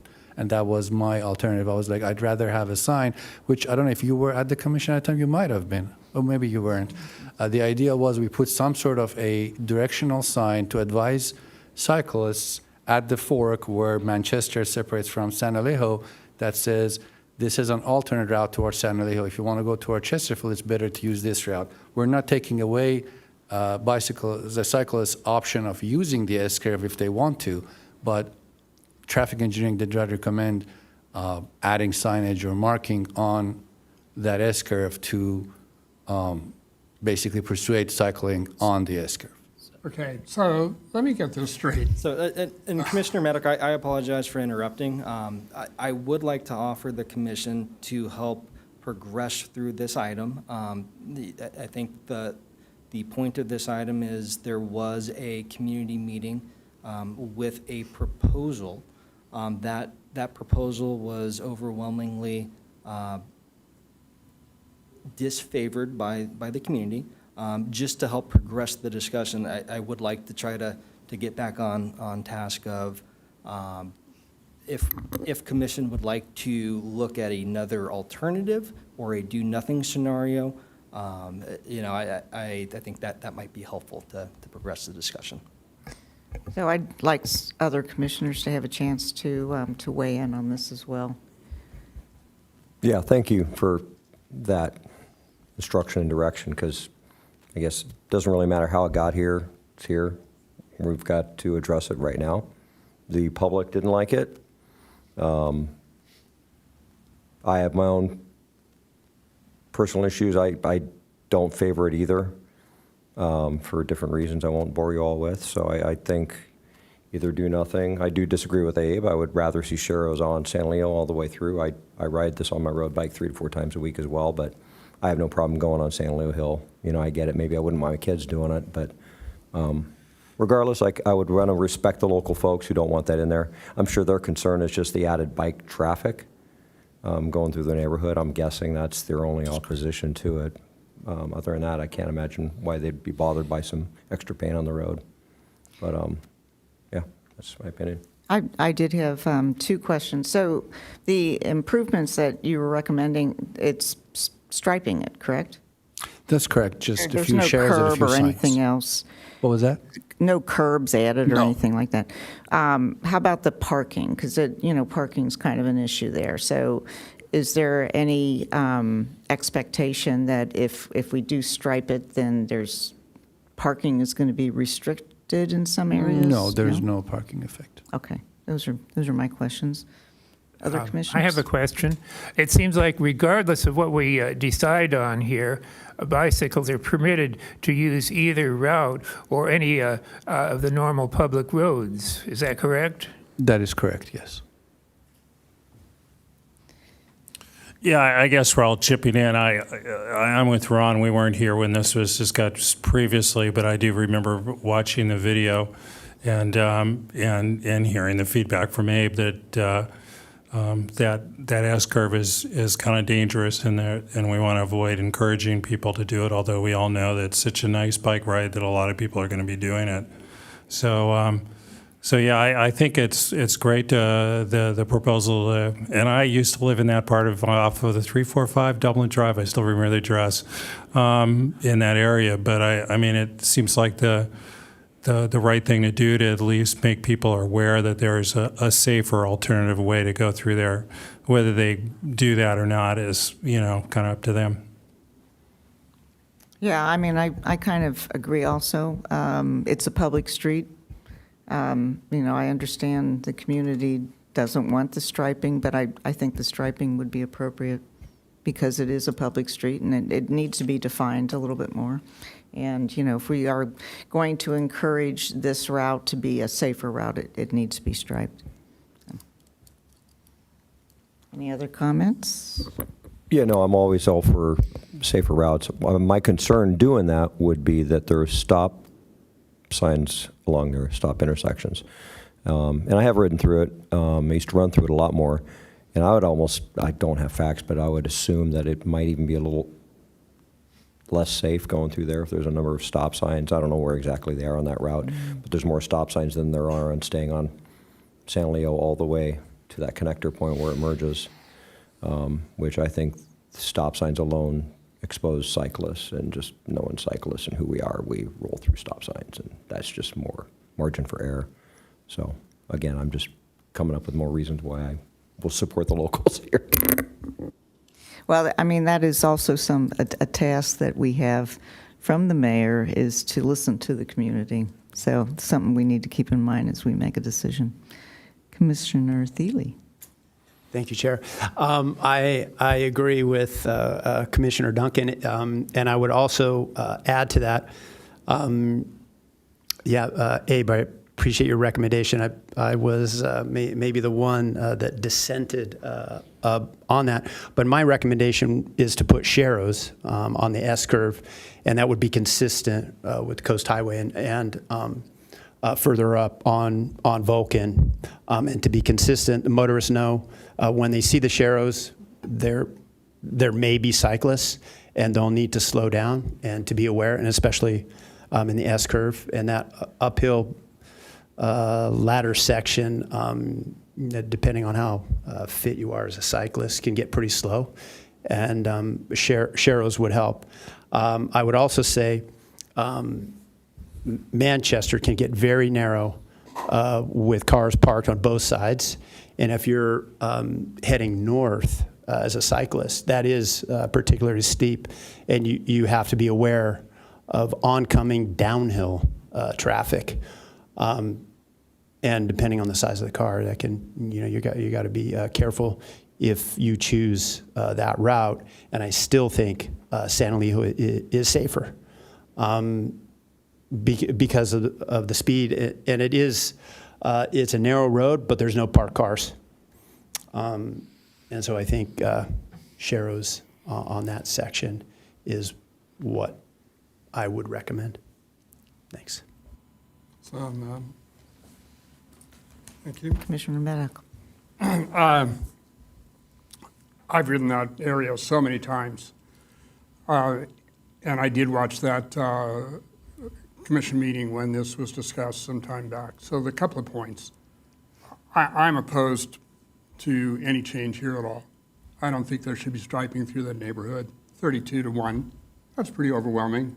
You can't even find that in elections in Iraq in the old days.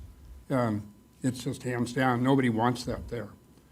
So why would we impose that on those people? And secondly, and just as important, they're doing it for the right reason. That's a dangerous route. And third point is, everybody talks about this S-curve. I've probably ridden that S-curve, I don't know, a couple of hundred times, and I've never had a problem. I've never seen a problem. And I'm not a young, spry person. I'm 78 years old. So at that meeting, somebody, I think it was Jim Wang, or somebody asked the sheriff who was there at the time, I think his name was Collis, I'm not sure, if there were problems. And he said no, we really don't have problems there. So my suggestion, and I'm going to make an motion, is that we just abandon this project, that we return or we leave things the way they are.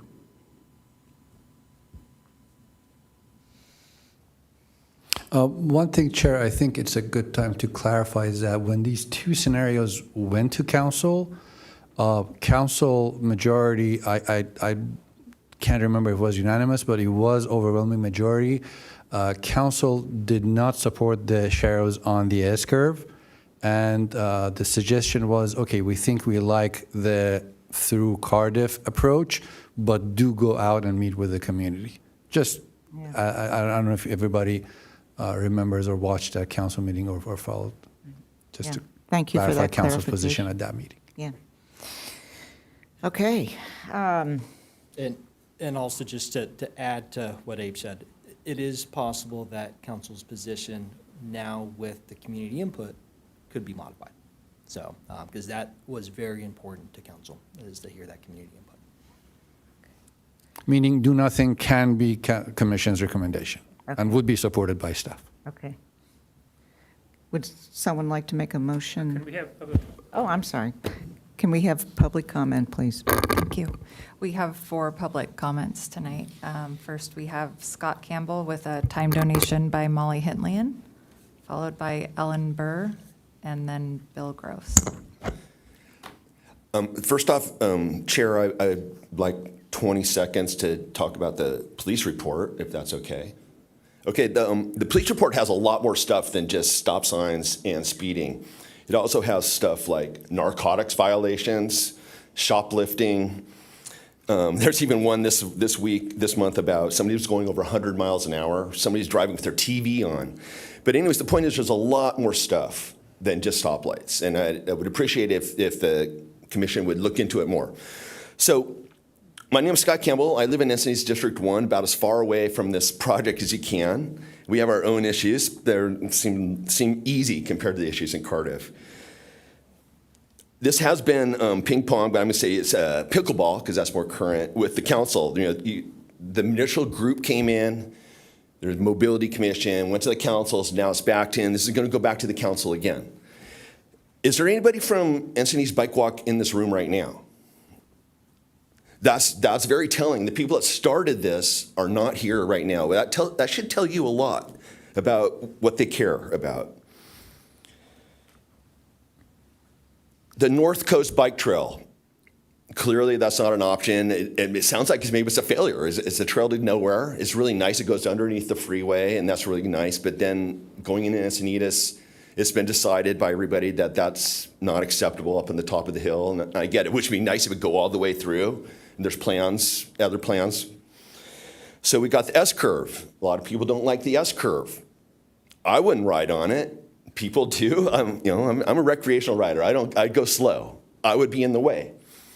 I have to ask the commission, and I think I heard this, would you encourage your 7-year-olds to ride on that road for any reason at any time? I would not. These solutions need to be equitable and a solution for every rider of every ability. We've heard that hundreds and thousands of times. I've never really bought into it. I can't believe I'm saying that. But we can't just have a solution that's only for pro-level riders. And who are these people anyways? Do they live in town? Are we making this for people that do not live in our town? Ask yourselves that. So we've got a third solution. We're going to go up the hill.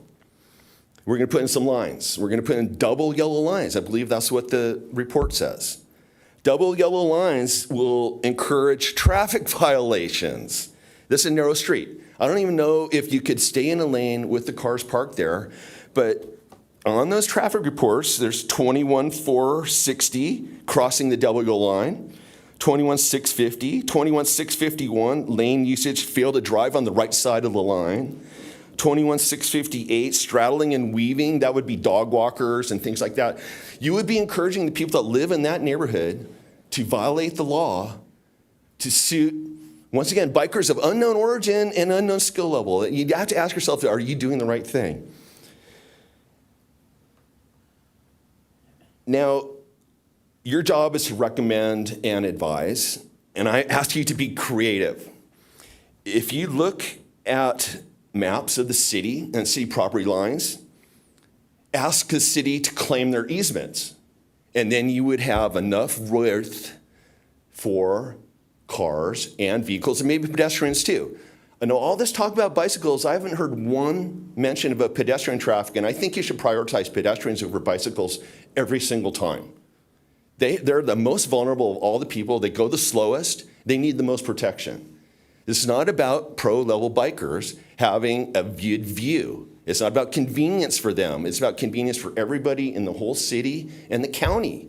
If we're advertising people to here, it's got to be safe. So the other recommendation is you should suggest that we discourage all bicycles from that road, flat out. There are other cities in Southern California that have roads on the coastline that have 100 times better view than our little road in Cardiff, and they have signs that say bicycles prohibited. You can look it up. It's called Rancho Palos Verdes. Now, there's other reasons for the bicycles, but they have this. So this would not be unique in our city to do this. Please consider these items that were not discussed yet. Thank you. Next, we have Ellen Burr.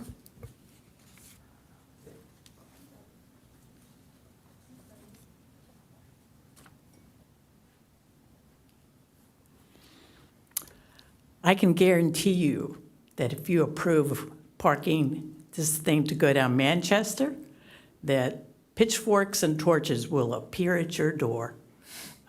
It was not mildly opposed, it was vehemently opposed. And I would posit, and so would people who used to be on this commission who are with Bike Ride. They didn't ask for anything except for some sharrows to let people who were maybe visiting and riding with the Peloton to know, so that everybody would know that there were bikes. There is currently a bicycle sign there now. There needs to be a sign under it that says share the road, because everywhere I've ever been, when that's there, it says share the road underneath. There are no sidewalks. The roads are crumbling, and it would be more dangerous on Manchester because it is basically a one-lane road, take turns going back and forth, and that's if there are no people with dogs or baby carriages or little scooters. It is not safer for cyclists than going down San Alejo. Cyclists have no problem with that. You're talking about recreational cyclists. And frankly, if they did do that, that would be giving them a false sense of safety, because people are coming out of their driveways, backing into their driveways, opening their doors. It's often totally blocked by garbage and delivery trucks. The people that did show up from Bike Walk at that meeting said that was a bad idea to run it through there, that they never asked for that, that frankly, if there was any one thing, it would be to continue past Dublin and go straight on Manchester all the way and pick up Chesterfield, because that whole section around the Glen Park area is very, very unsafe, even once you get the yellow light thing in there. So just, you can ride on the roads in California. You can. You got to pass that on your license when you take your test. If people want to ride, let them ride, but maybe let cars know that there's going to be cyclists on there too. Thank you.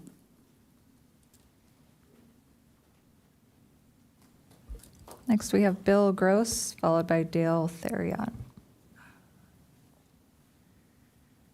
Thank you, commissioners and engineers, and I can't agree more with what the previous speaker had to say. I missed the meeting on the 28th because I was out of town, but I see the opposition, and I'm glad to see that it's very likely that this plan will not be adopted, and I'm not going to go into the reasons. I did come to the subsequent meeting where I mentioned that the left turn onto Dublin is very dangerous. My wife was hit, and I was hit making the left because I live on Newport in between, San Alejo and Manchester. And I actually wrote, and I mentioned this when I spoke at the last meeting, that I wrote the city about putting sharrows on San Alejo just because I thought it would increase visibility. And I think it does more of that for cars than it does for bicyclists feeling safe. But I do think that there might be some alternatives. And, I ride 10,000 miles a year. I'm 70 years old, and Mr. Campbell, I am one of those pro-level bicyclists. And I also ride down Manchester a lot to get to the freeway cut through because it's shorter from my house. But I'm comfortable doing that. I wouldn't recommend it to other cyclists. So all I have to say at this point is I'm glad to hear all of this feedback, and I think there's some great ideas here. And I think that there might be some solution that we can come up with that would increase awareness for cars and make it safer for bicyclists. And Mr. Campbell, I also want to let you know, I do agree. I don't have a 7-year-old, but I wouldn't want him riding down there either. So we're in a tough situation, but hopefully we can increase awareness, keep the 7-year-olds off of there and leave it to the rest of the recreational cyclists to feel a little bit safer knowing that cars have a higher level of awareness. And that's probably the solution, because I've studied the maps of Cardiff, and I don't think there's another route through Cardiff that's going to work. So I think we just need to make it as safe as possible with what we have. Thank you. Thank you. Final speaker is Dale Theriot. Thank you very much for listening to us tonight. I live on Manchester, and I would absolutely disagree that it's safer than San Alejo. People scream down that road, And after the last meeting, we've had 2 accidents of parked cars that have caused, I would say, over $15,000 damage to each car. There's really no safe way, and no one's I got no pitchfork or anger, I just don't think it's a safe route, neither is San Alejo. So when I got home last time, I thought of another thing, but listening to all the talk about Caltrans and all the rules everybody has to follow, from the water plant, could you take 10 feet of the dirt hill and make a bike lane at least to the 3-way stop? Because people riding on that road is almost as dangerous as the S-curve. From the water plant heading west, there's just a dirt hill on the side of the road. You could take 10 feet off it, and I'm not sure if you could make San Alejo one-way from the 3-way stop, but then which way would you go back? But I just think that both roads aren't safe, and bikes are welcome to come up Manchester. I don't see too many of them, but I don't think we should put up a sign and encourage people to. So thank you very much.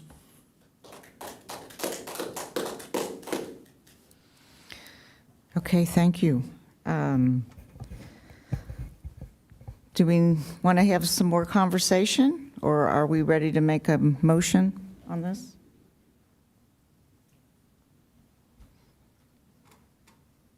Wow, okay. Okay, sure. I think we can make a motion to leave it as is. And the public disagrees with the recommendation of the city engineer. And it's up to us. We can vote on that. I think so that can be a motion. I'll second that. Any additional clarifications or? Yeah, I actually, I think it would be safer to go through Manchester. Honestly, that's my opinion. I did live there for a couple of years, but it was a while ago. I do think we need to. At least I always say we do need to listen to the community, and the community's voice is pretty strong on this. So I support the motion, basically just to do nothing. All right. Very good. Okay. So we have a motion. We have a second. Second. Okay.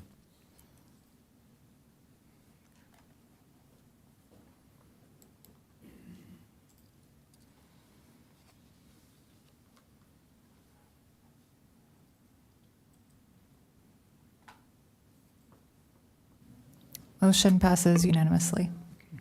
Okay, thank you. Okay.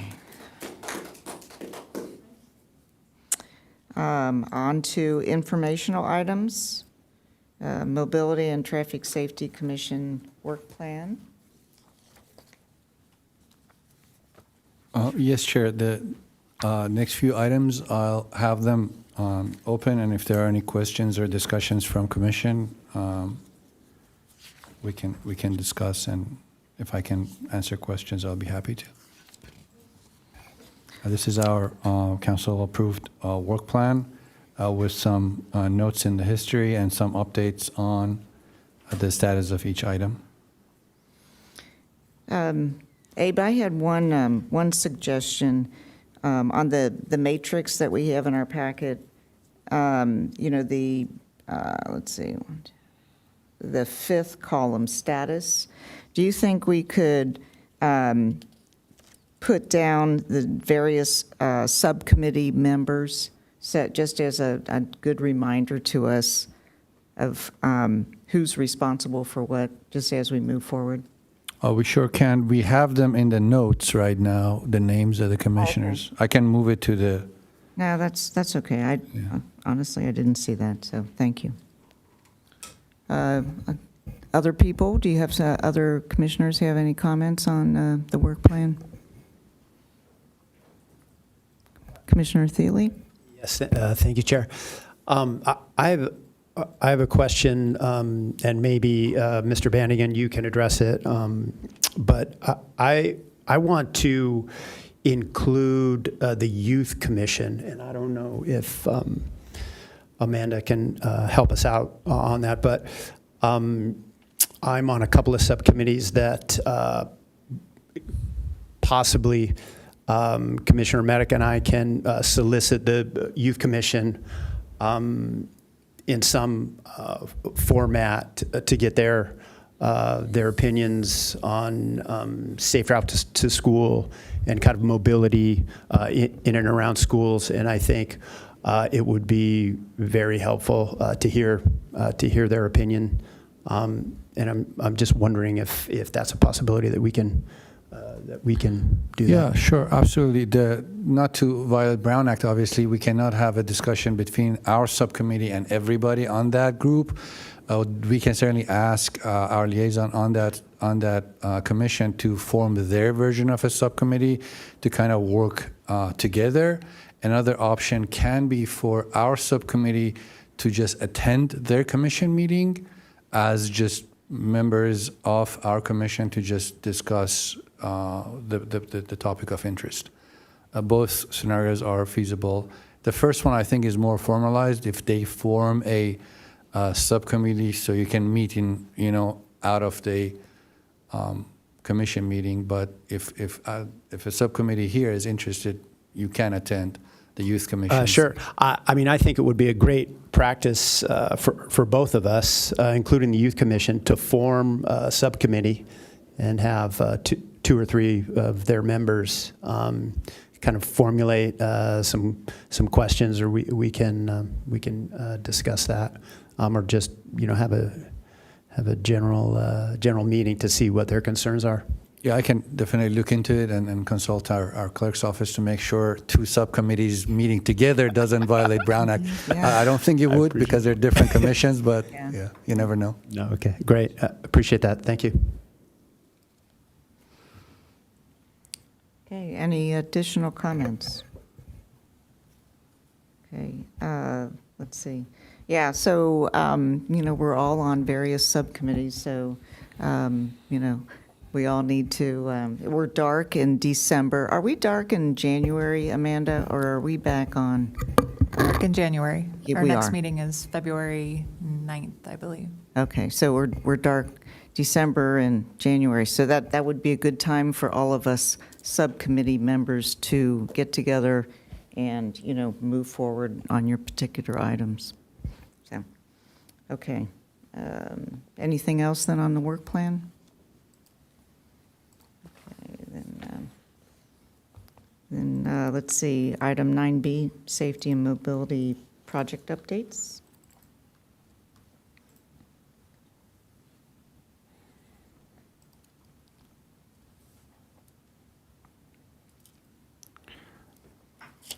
Same here. We will be adding our ASIP Cycle 12 projects in here with the direction we received from the City Council. The last one will be this week. That will be discussed. And then we'll have updates for the Commission regularly as we proceed on those 4 HSIP projects. And on these ones, 2 of them are almost a wrap. And the permit parking program, we did have a subcommittee meeting of the City Council last week, and we had participation from public with regards to updating our permit parking program. Another meeting will be held at least before it's finalized, and then we'll take the recommendations of the subcommittee to the City Council.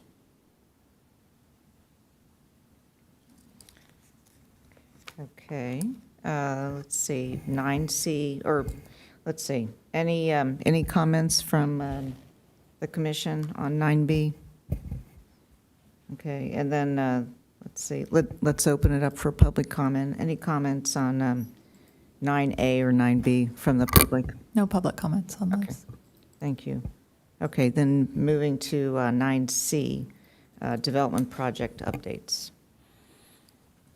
Yes, as directed by Commission, we tried to add a little bit more information this cycle.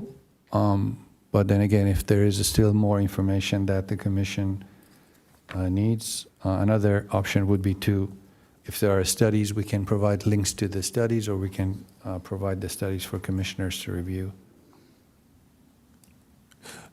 Yeah, I was just hoping maybe you could explain the tables a little bit, and to just sort of give me a 40,000-foot view of what we're looking at. Is there a specific? Well, I guess maybe I can just test my own understanding of it. I was looking at the LOS column for existing and existing plus project. And so in most cases, if the letter grade doesn't change, does that basically mean that it's sort of neutral in terms of the traffic impact? Is that how to interpret that? So there is a traffic impact analysis guideline for the city for development projects that is being updated by our development services department. It's in the works. The old traffic impact analysis guideline that we have. So let me go back a little bit. There is two ways a traffic impact of a development project is studied right now in California.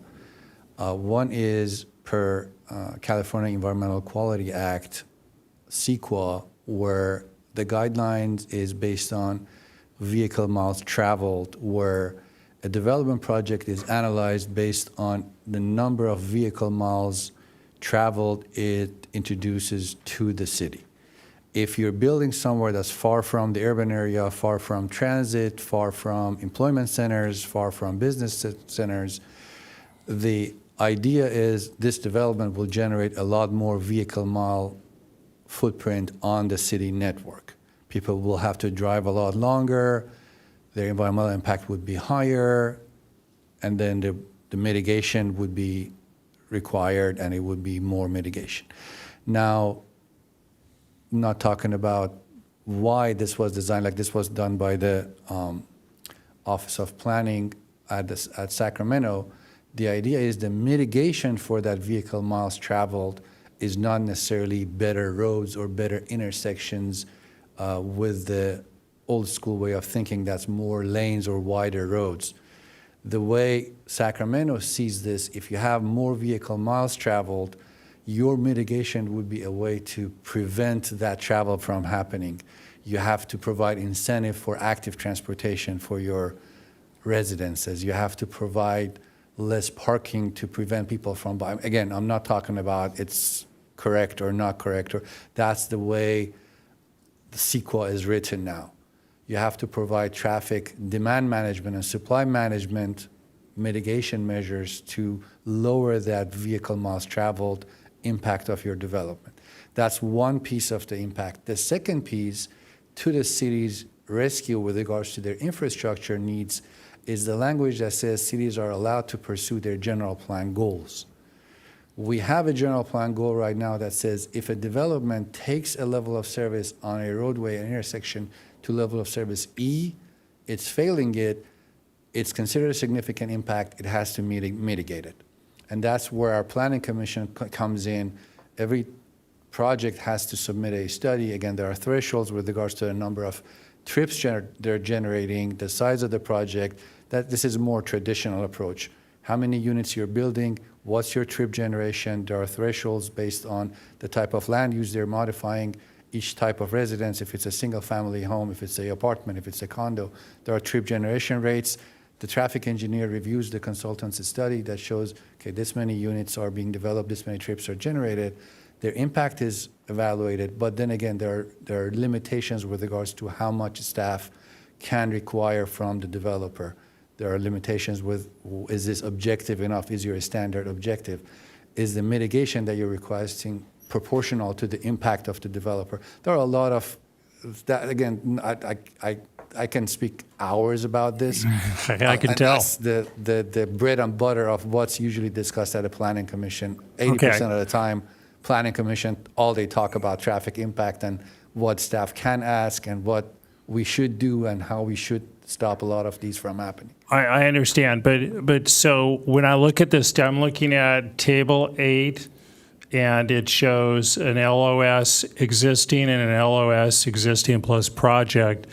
is the LOS existing plus project, is that using the new definition of mitigation coming from Sacramento, or is that using the old definition? No, this is still the old definition. Okay. The new definition still happens. It's totally different. The new Right. definition in Sacramento's view, They're level of basically service- saying people should take the bus instead of drive level or of something service like that. is not a point of review per sequel. California Okay. Environmental Quality Act does not have level of service of a road or intersection as a unit of evaluation. It's not there, it's eliminated. But Level of since service this is not the Traffic and Safety Commission, I thought it would be useful when you provide updates on new projects to give us a sense of whether these new projects were going to create additional congestion.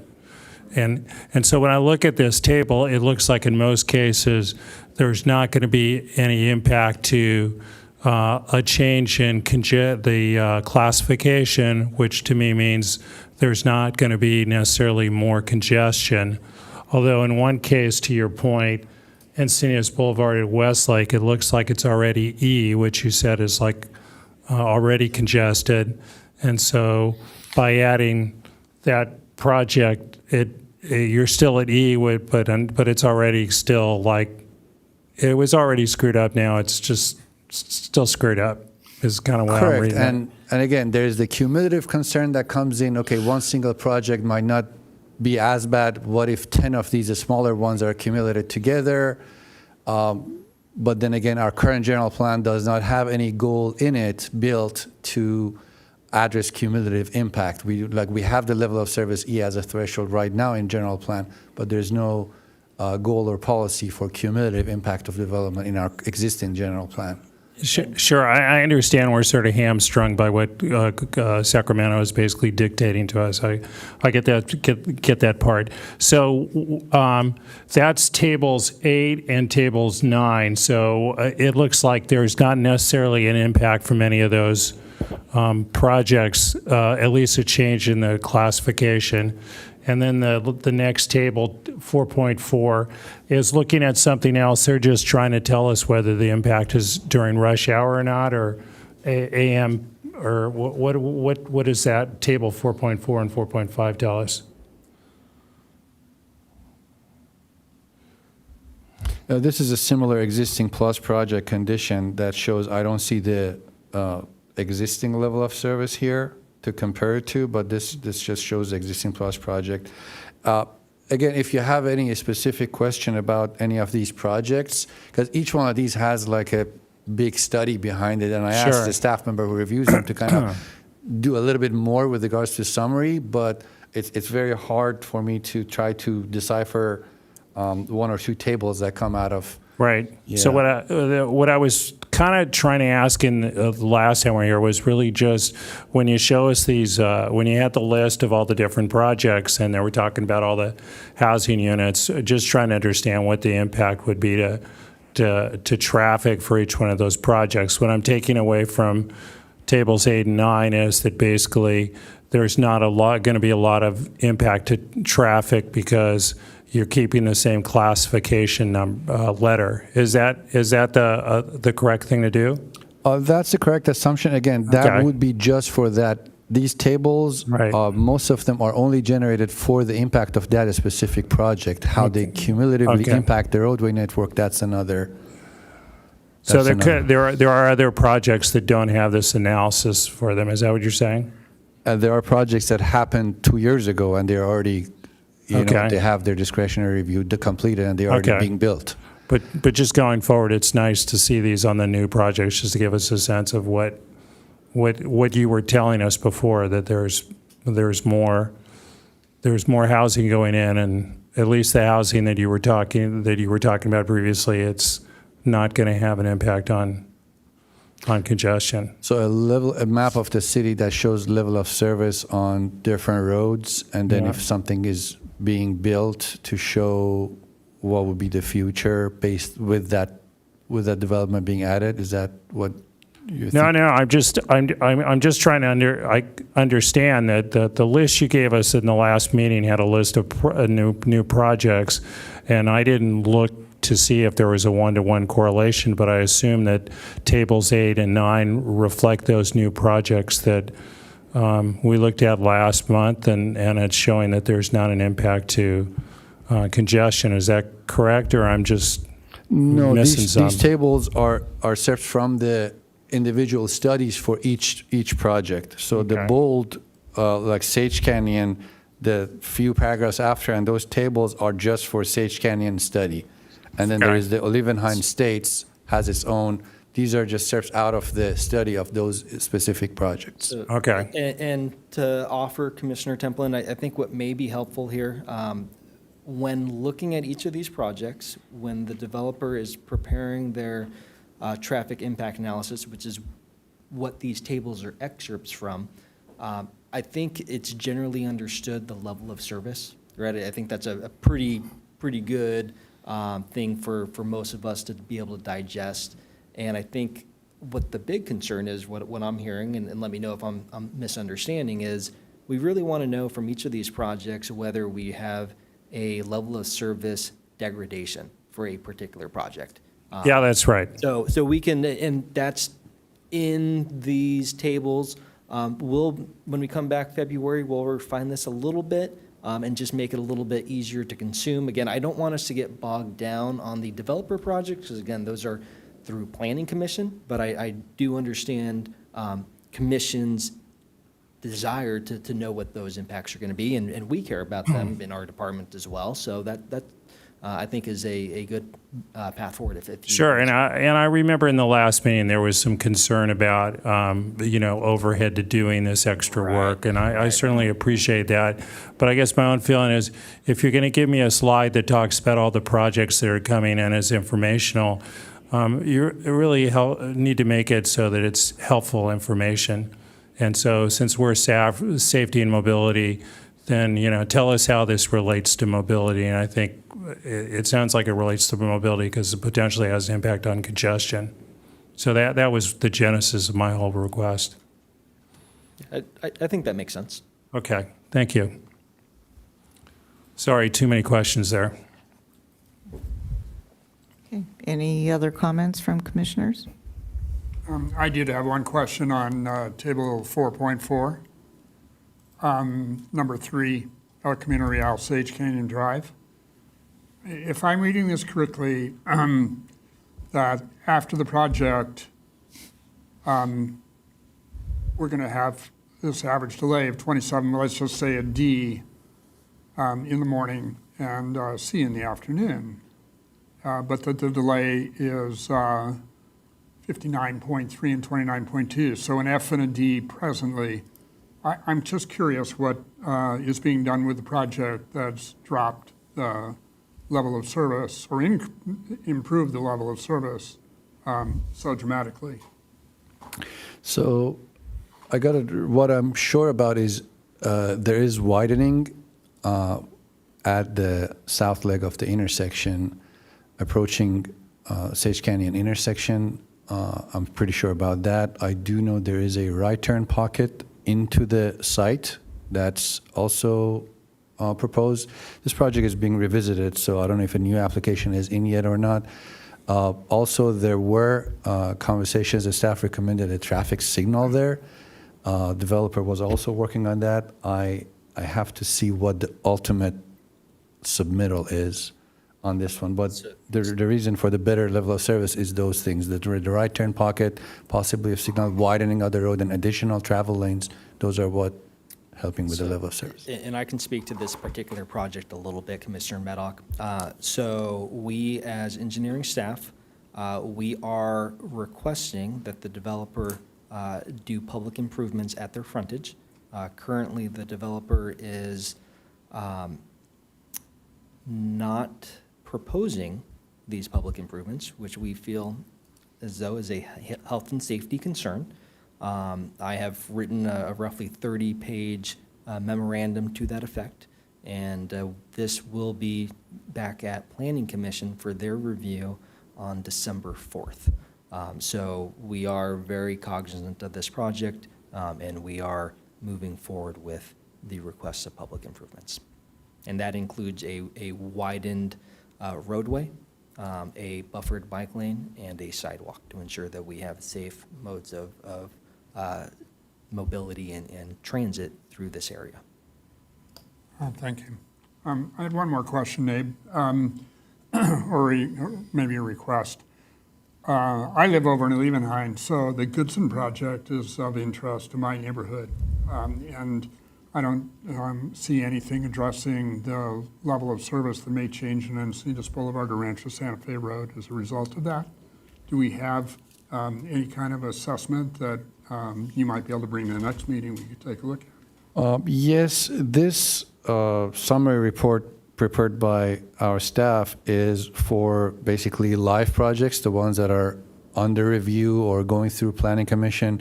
The reason that Goodson is not there, like many other projects of the city, they've gone through their review and they have their approval.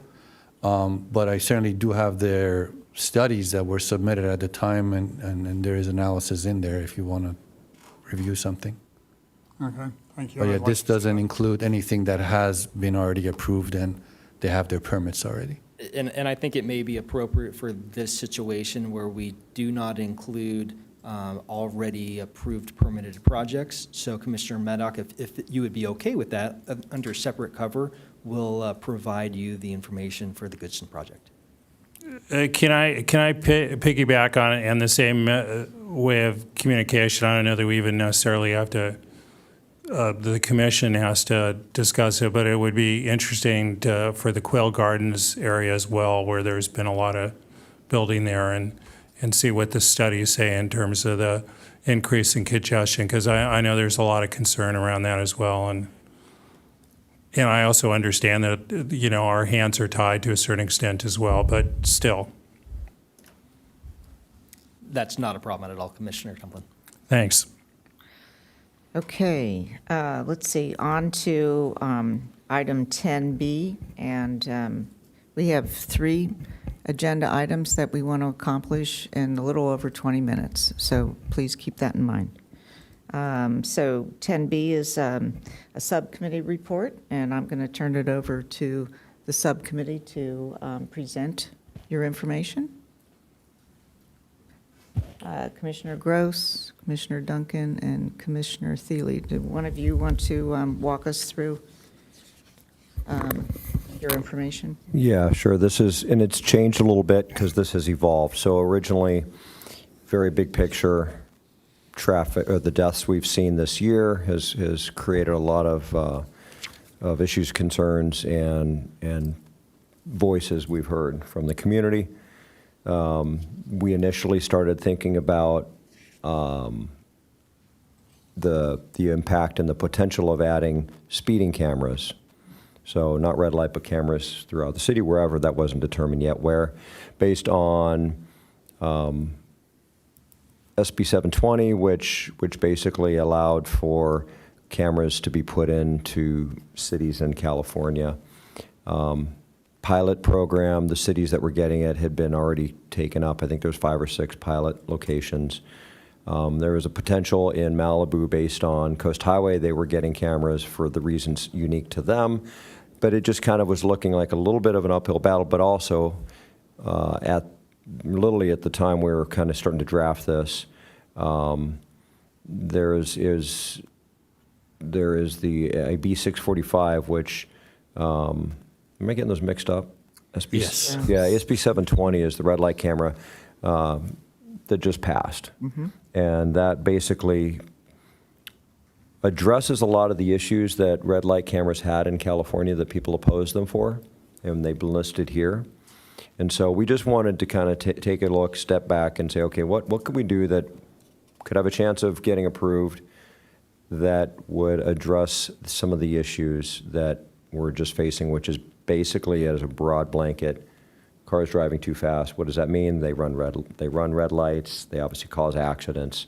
And could this be an alternative to speed cameras? So it's a pivot from what is on our work plan. And it is basically referencing the new legislation that passed and the issues that are listed there that I can read through them if we all want. They're there. The highlight ones are The tickets reduced from a $500 criminal fine to a $100 civil penalty, so it doesn't disadvantage lower-income folks when this happens. Liability shifts from the driver to the vehicle owner. Cameras no longer detect the face of people, so there's no privacy issue with that now.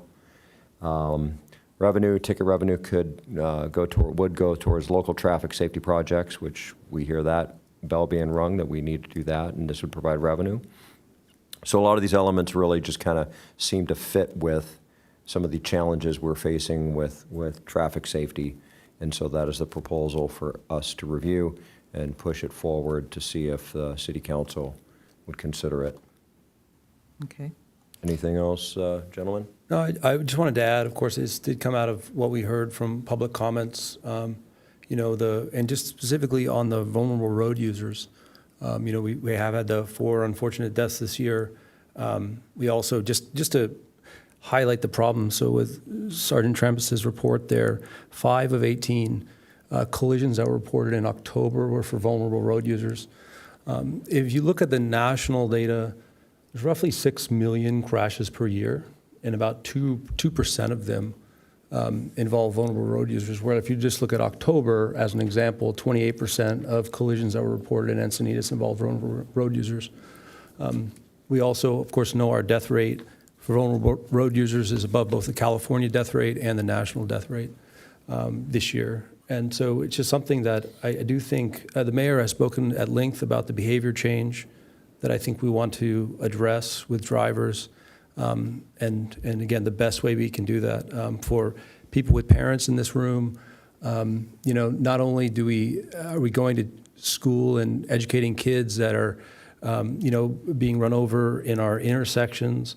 What happened in October 8th, where literally you have to tell your kids that maybe you're not safe at Gelato 101 because of what's happening at intersections. These are very unfortunate things that are happening, and clearly we're doing a lot with the sheriff, and that's incredible. But is there more to do that can help save lives? And so I think this is a great program. If you look at the data when we pulled it out, when the traffic cameras were pulled out in Encinitas, the main reason was during COVID. It was at a council meeting. It was about affordability, which I think a lot of people have highlighted. They don't necessarily think that was the right thing to do looking back. But again, I think as Commissioner Duncan has said, if you want to attack it from an affordability perspective, they've lowered the tickets. So it's an escalation path that now the tickets are on. If you want to have concerns about privacy, they've addressed that by not doing the facial recognition and moving to a plate system where the registered owner is responsible for their vehicle now. I think as much as sometimes California often gets regulations wrong, I think in many ways, given the pressure from both the extreme left and the extreme right, I think there is actually this bill that's been put forth that appeases a lot of people in the state that are really just looking for common sense solutions in trying to drive down our vulnerable road user deaths. So, a lot, of course, went into this, beyond this commission, but I think it does address a lot of the concerns people have. Thank you for leading it, Commissioner Duncan. I'd like to echo Commissioner Gross and Commissioner Duncan, also commend them for doing the research on this. I would say that the last few meetings, maybe 4 or 5, we've had emotional speakers, in particular, about the unfortunate passing of the young lady on Encinitas Boulevard. And I think this is a way to change the behavior of drivers entering our city. I thought we had a speaker in the last meeting that had some statistics about population growth in Carlsbad and San Marcos, and it definitely extends into Escondido, and we know that people are commuting through our city on various thoroughfares, which we know of, and this is one of them on Encinitas Boulevard. I'm speaking of specifically, but I think with these consequences and just having the knowledge of these cameras in our city will deter people from exceeding the speed limit, driving erratically, and they know that when they're coming into the city that they need to take some caution, be patient, and to know that the light will flash if they are exceeding the speed and running the red lights in particular. And I think we need to really pay attention to the community and listen to their needs, and this addresses that. Thanks. Yeah, I was just curious, are we talking about specific intersections for these cameras, or what's the proposal? I didn't see it in there. Maybe it was in there, but I didn't see it. Yeah, no, it's not to that level yet.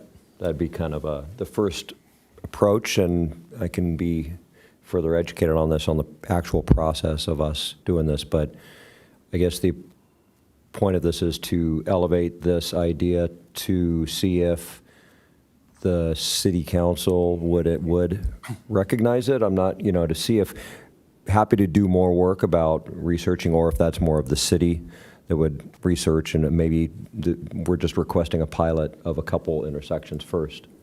Yeah, because whatever might come of it, we haven't determined that yet. I mean, if you're talking about putting a camera in my neighborhood or something, I have a different perspective than I do if you're talking about putting a camera on where Encinitas Boulevard crosses El Camino Real. Yeah, obviously this is targeting not every intersection. That would probably be cost prohibitive, but a few of the major intersections in the city where we've had issues, red lights being run, tickets being issued. Where have we previously had them? I know that's one of the spots we had them. Did we have Encinitas and El Camino Real was the main one, right? Okay. Was there another? Lucadia and Lucadia. Yeah, that's right. Lucadia and El Camino Real. El Camino. Okay. And I got a ticket on the one on El Camino and Encinitas, making a right turn. I rolled through it, and I guarantee you I never did that again. Yeah. They work.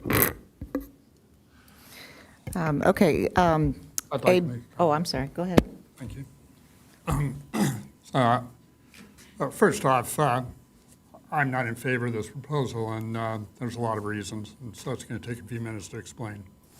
I wanted to bring everybody's attention to Steve Linke's public comment, and among other things, he makes the point, I tried to do some research on red light cameras, and basically it's very mixed bag. There's very poor data to begin with. It's been looked at, all the way back to, say, in the 80s. And there were a number of studies came out in the 90s, a lot of them in Australia. Some of them said that they were effective, others said they were completely ineffective. A case in point, Mr. Gross has sort of been the main proponent of this, even though Mr. Duncan provided this explanation or presentation today, but he referred, Mr. Gross, that is, Commissioner Gross, referred to an article from this international, whatever it's called, Institute of something or other. It was in his letter on May 5th earlier this year. So I took a look at that, and that was just an article. And it reminded me a lot of the Dixon study that Mr. Linke looked at, in which when one looked at the bollards, when we were looking at those on the South Beach 101, to come up with actual data to see if they were dangerous or not. Then we came to the conclusion they were dangerous before we made any proposal.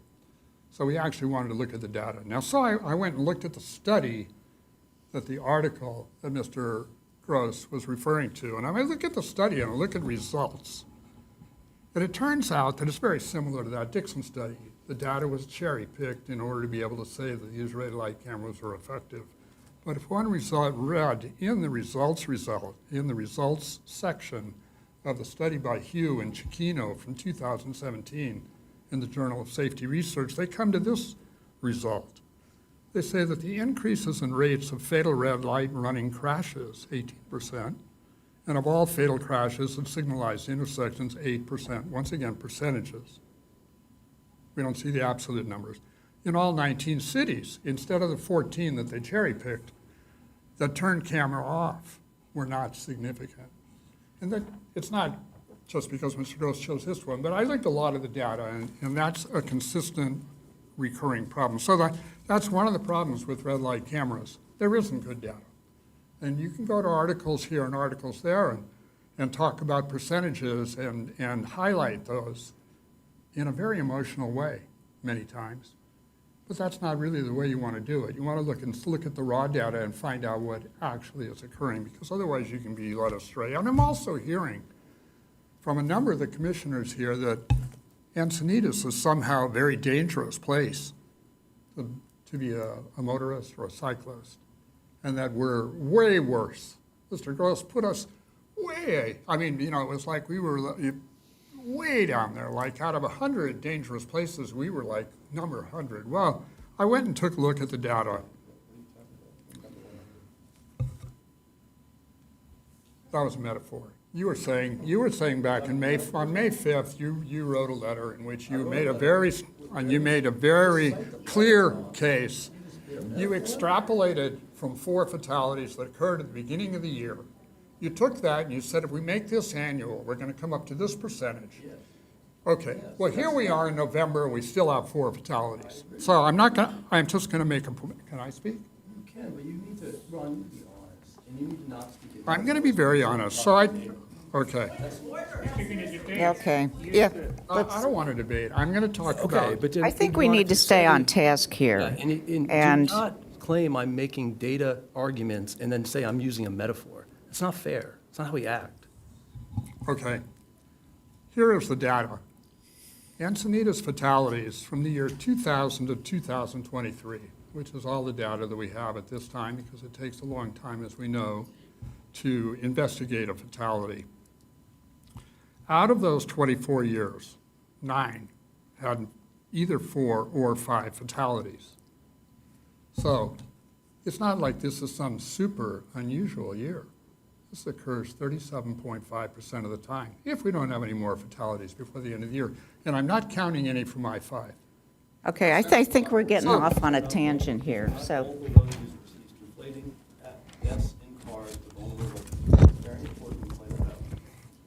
Okay, so let's see, we're going to get back to this subcommittee report. So. Okay, so I'd just like to continue. So we have data. My point is there is data available. And in the initial letter addressing bringing in automated red cameras, or automated or red cameras, red light cameras, the statement was made that there is Encinitas crash data that shows that they modified driver behavior and that they reduced crashes. I wrote a public comment requesting that that data be brought forward.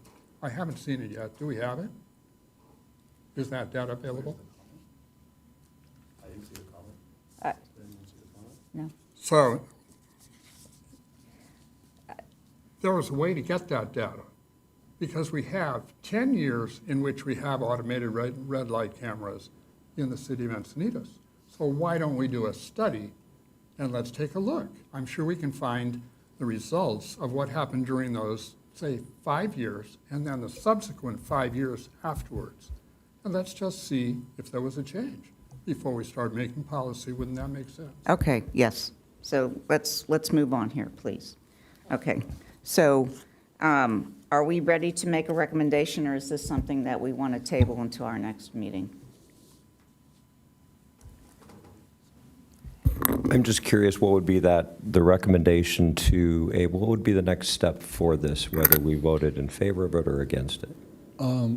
The way I see this, we have 2 paths. One would be to merge all of our work plan items after they've concluded at the end of the year as the results of the commission's work, or treat each one of them individually.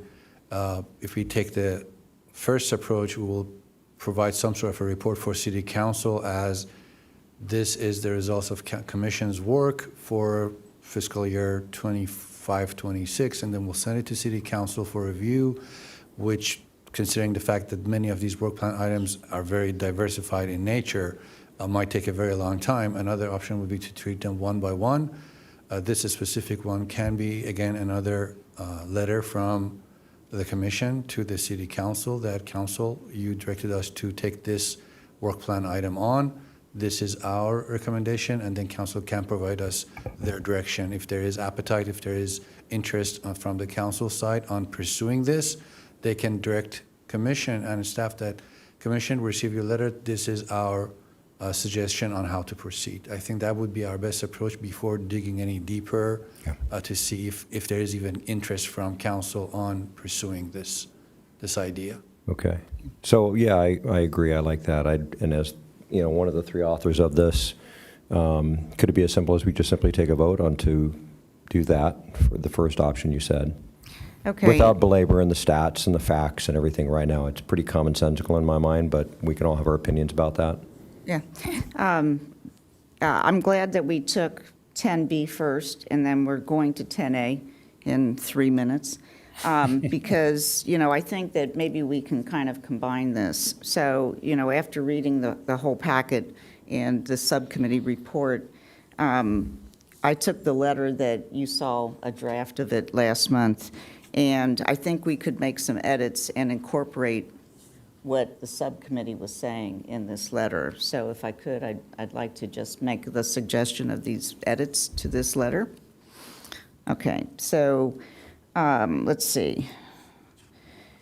So item number 3, we're already, you know, addressing this, reinstate automated enforcement. Excuse me, Chair. Did we just dive into 10A now as? We did. I don't think there's any vote for 10B on how to move forward. Yeah, you're absolutely right. Okay. Yeah, we can wrap 10B first and then, yeah. Yeah, okay.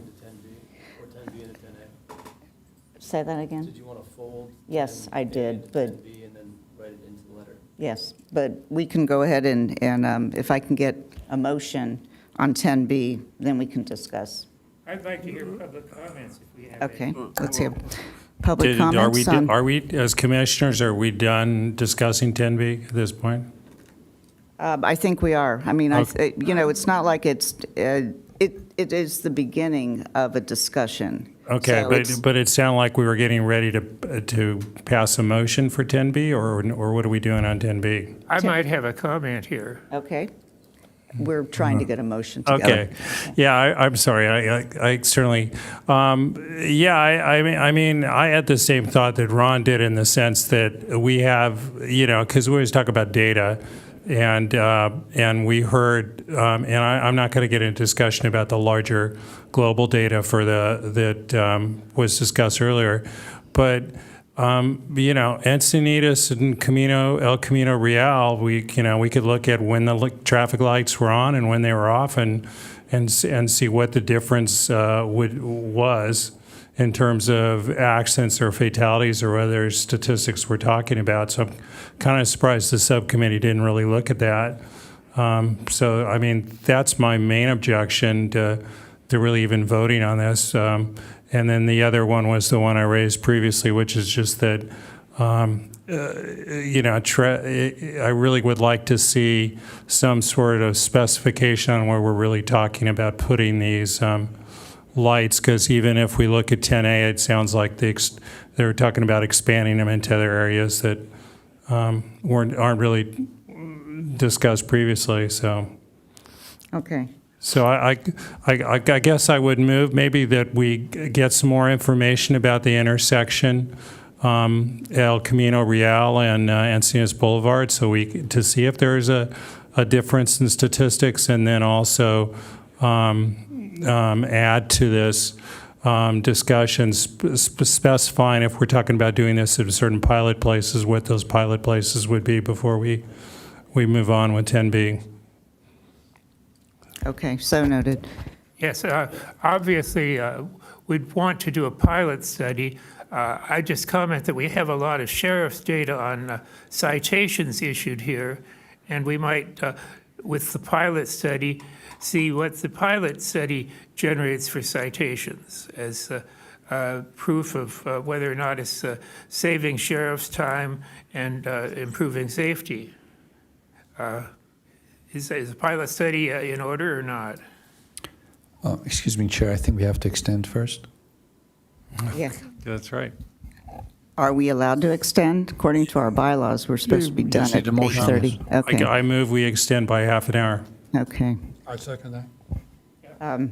Well, honestly, I think we should follow our bylaws. And our bylaws say at 7:30, we're supposed to make a decision if we're going to go on for another hour until 8:30. At 8:30, we are supposed to be completed. Okay. And I feel pretty strongly that we need to do that. People have other commitments in the evening. So I think these three agenda items are going to need to be tabled until our next meeting. Follow the agenda. We can't stop on the agenda. Taking away our right to speak. I'll open it up for public comment. Excuse me. Okay. So, I queued to speak on 10A, and you skipped it. And now you want to cancel the meeting before you get to 10A. no, I'm just trying to follow our bylaws. That's basically it. And according to the bylaws, we're supposed to end our meeting at 8:30. Now, Motion to extend. Done very frequently. Sorry, I'll stop now. okay. Even in this commission, we've extended it in the past.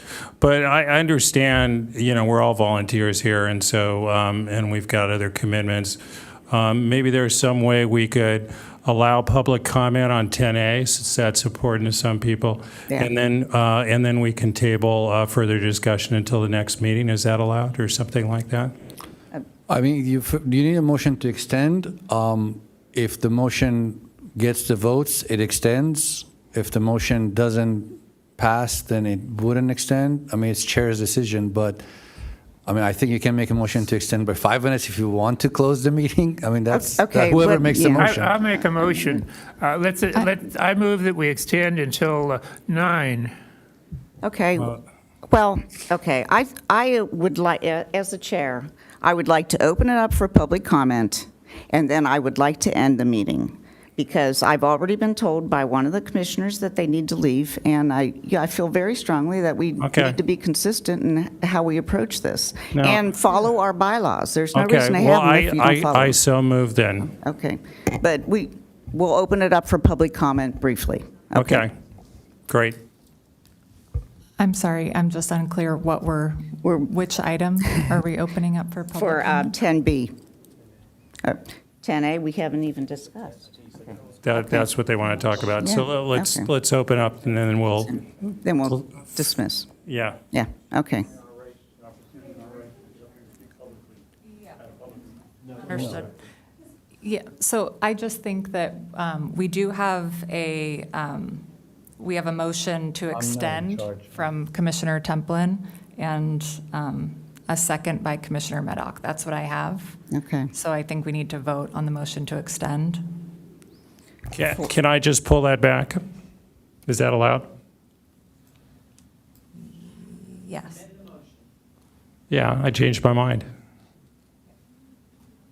So I don't have a motion to extend. Okay, so then let's go with the, We're going to open it up for public comment correct. briefly. Okay. Do we have some speakers, Amanda? On 10B, no, we do not have any speakers. So this would be on 10A. So we have to close 10B first, so you can say, we want to continue 10B and just wrap it, and then you can open 10A Okay. and just proceed with 10A. Okay, so we are going to continue 10B at our next meeting, and we're opening it up for public comment on 10A. However, we haven't really talked about it, but we'll open it up for public comment. Sorry. I think we need a motion to continue Oh, 10B. I'm sorry. I move we continue the meeting so we can allow comment on 10A, and then we'll close the meeting. Do I hear a second? Second. Okay.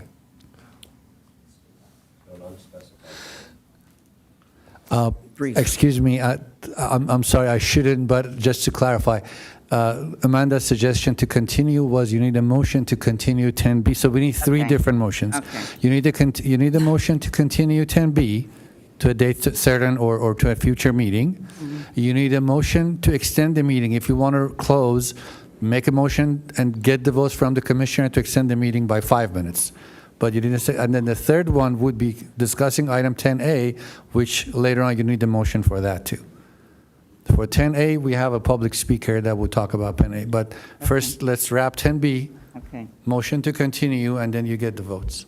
okay. So let's see, I need a motion to continue 10B to our So next- moved.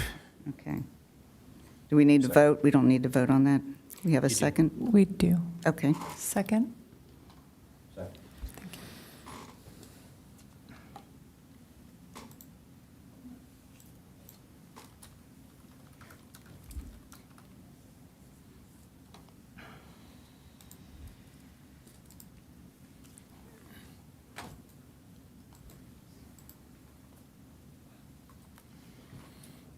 That motion passes unanimously.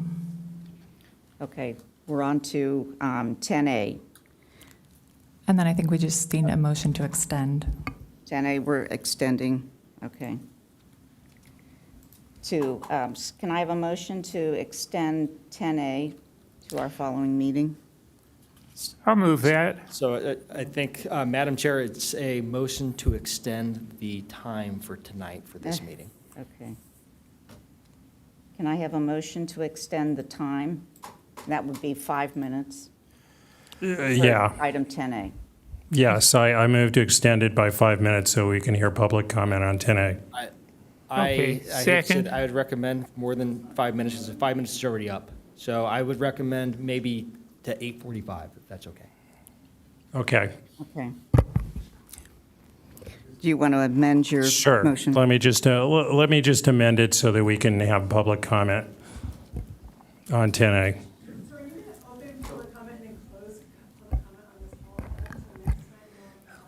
No, you'll be able to comment. We're going to put it back on the agenda.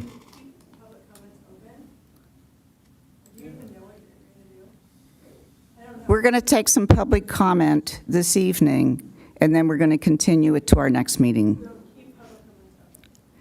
We have someone that wants to speak from the public, so we're going to open it up to have the public speak. Okay. So I have a motion to extend until 8:45 by Commissioner Templin.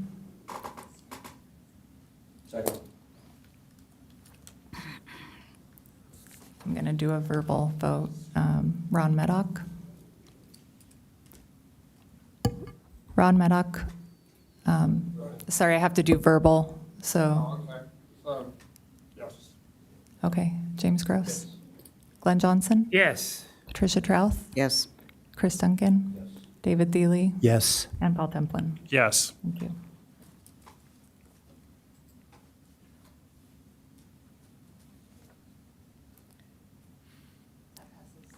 Okay. Unanimously. Okay, thank you. So we are now opening up 10A for public comment.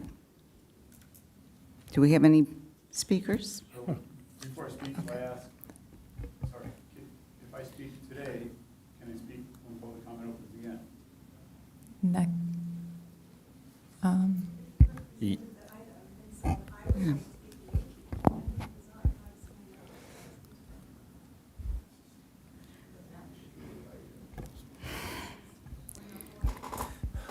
Wait, this item is going to need to be continued because we're out of time, but we're opening it up for public comment. So, I guess my question was to staff is if I speak now, because normally if I speak in public comment, I get one opportunity to speak On each item. on any item. And so I don't want to use it up right now for something that, an emergency that we're not going to talk about for 2 months from now.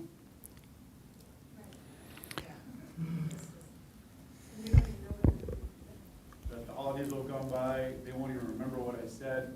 Yeah. I mean, I guess you have the, you can speak in February. I guess I would recommend just continuing the item until. Yes, I think so. Okay, we need a motion for that? Yes. So Madam Chair, I believe you and the commission have 2 potential avenues. You can either continue this meeting and hear 10A in its entirety, or you can continue item 10A to a date certain or date uncertain, So I think that either of those two avenues is something that a commissioner would need to motion and obtain a vote for. Okay. Can I have a motion to continue this at our February meeting?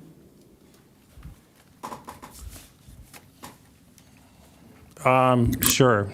Yeah. I'll second that. Okay. Are we going to have some discussion Not tonight, no. Yeah. about this motion? Oh. Okay. Okay, so I'm going to, the bylaws may say that these meetings stop at 8:30, but we've had multiple meetings that have lasted a lot longer. Have the bylaws changed? The bylaws that we have are relatively new, and we haven't been using bylaws up until, when did we get our bylaws? Sometime earlier this year, correct? It was 2-3 months ago. Yeah. To Commissioner Maddox's point, I'm not sure if we have a code that says we have to finish a meeting. If there is a motion to extend and it has enough votes, the meeting continues. So if you want to make a motion to extend the meeting by another 30 minutes or 1 hour, you can make a motion, and then if there is enough support by the rest of the commission, I mean, we cannot, handcuff the commissioners and keep them here, but technically you can extend the meeting. Okay. So if I'm it gonna doesn't make get the an votes, it alternate doesn't get the motion votes, to but you can extend the meeting. For an hour from now, because I think it's incredibly rude to have members of the public come here, they expect to make comments, wait for 3 hours, and then tell them that we're going to arbitrarily end this meeting at a specific time because one commissioner hasn't been able to arrange his or her, whoever the case may be, schedule to meet the commission. The purpose of the host commission is to get business done. We won't be able to get all the business done that this commission has in 3 hours if that's the only amount of time we're going to absolutely stop at that time. There's way more business here than that. Okay.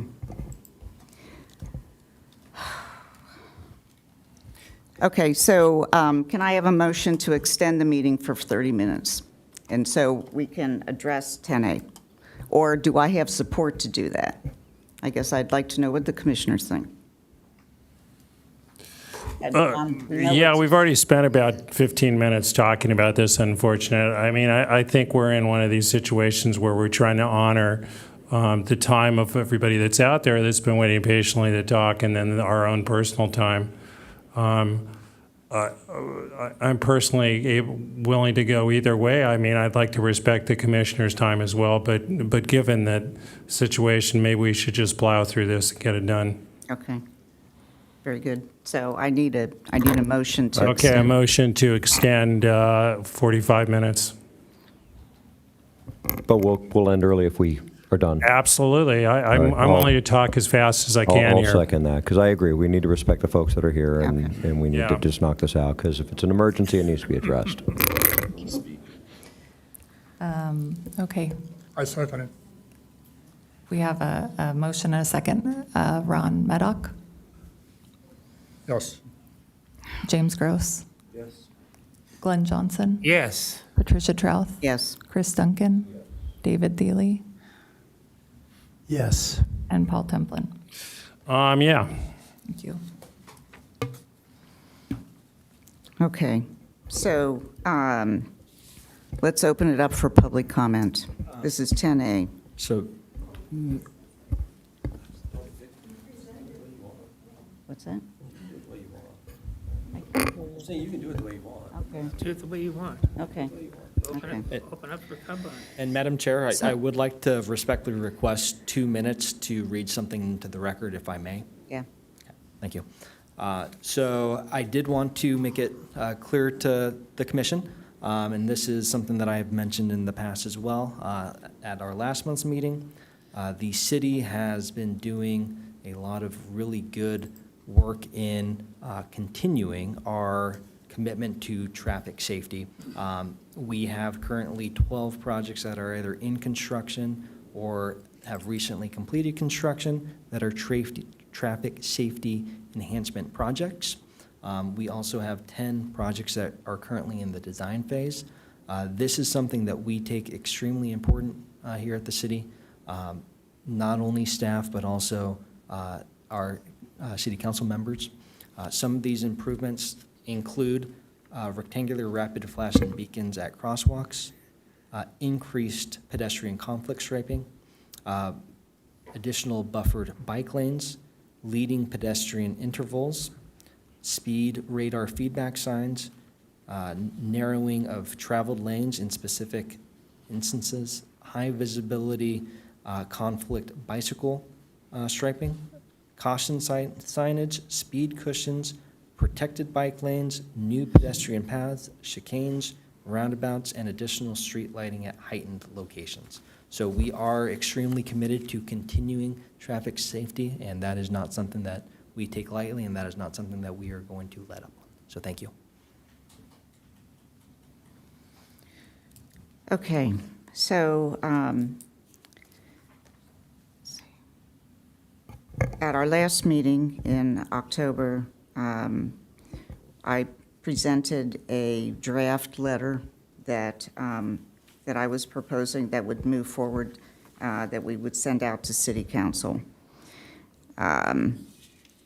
During that time, we discussed it and then finally tabled it, and we said we would discuss it in greater detail this evening. So I have some recommendations, particularly after hearing the presentation on 10B, and I'd like to propose these and then get feedback from all of you, as well as the public. I know we all have an opinion about how this letter should move forward to City Council. I am going to suggest that perhaps instead of calling it an emergency declaration, that we get rid of the term emergency declaration, because it connotates a lot of things. So the first paragraph, the third sentence, I wanted it to read, at our September 8th meeting, the commission voted 5-2 to recommend to the City Council move forward on elevating the status of this issue. Then when we go down to the recommendations, the first recommendation would read, enable cross-departmental coordination and strengthen eligibility for enforcement and safety grant funding. Item 2, we had already taken out because it's redundant. Item 3, after hearing the presentation from the subcommittee, I wanted to propose that it's worded, reinstate automated enforcement on high injury-prone corridors, notably Encinitas Boulevard, Coast Highway 101, and school zones per SB 720. So those are the two or three different edits that I would like to propose. And so I'd like to get feedback from the other commissioners, and then we'll open it up for public comment.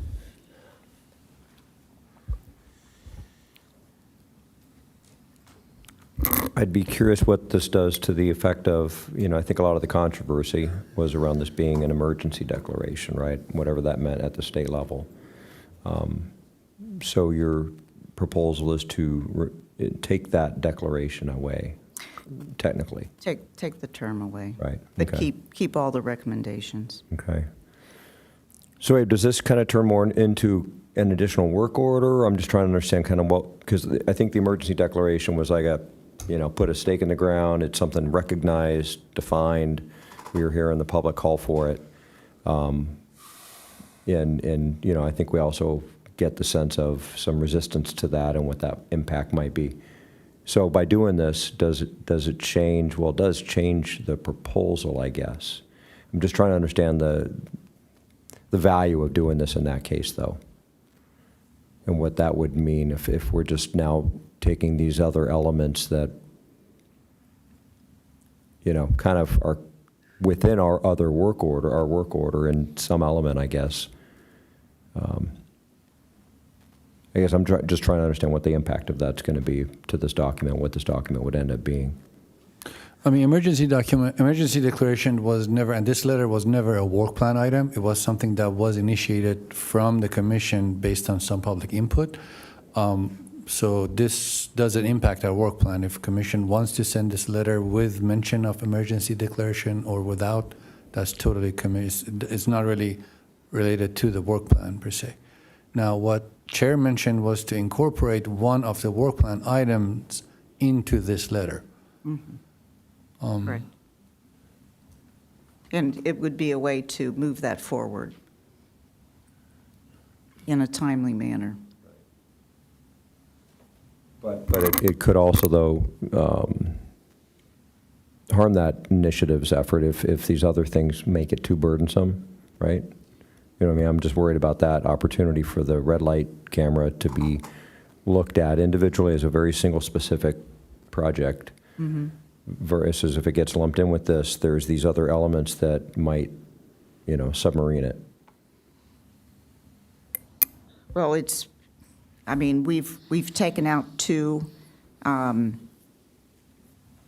don't know. I think it's a way, it's an avenue for us to be able to move the camera issue forward and to start to get some feedback from City Council. Okay. And also the letter,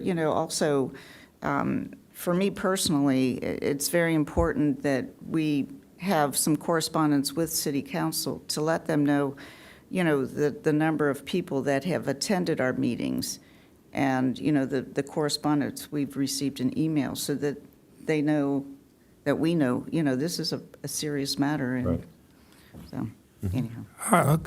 Time is of the essence, I hear, and I'd like to put this issue to bed tonight. Well, it's still hot. I agree. I mean, we tend to run out of time at these meetings, but it was always my intention that, we'd be able to send this out in 2025. Yeah, so Chair, I support you. I support the letter. I support the softening of what you try to do here.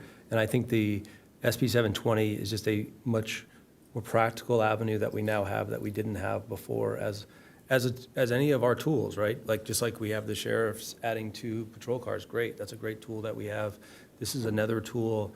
It seems like, other cities in California have been trying to manage this. They've passed something at the state level that makes it a lot easier.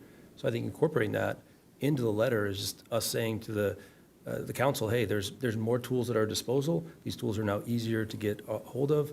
The examples, whether it's, again, I agree with Commissioner Templin, if we don't totally agree on maybe saying school zones, maybe that's too broad. Coast Highway, I think we had a hit and run death earlier this year.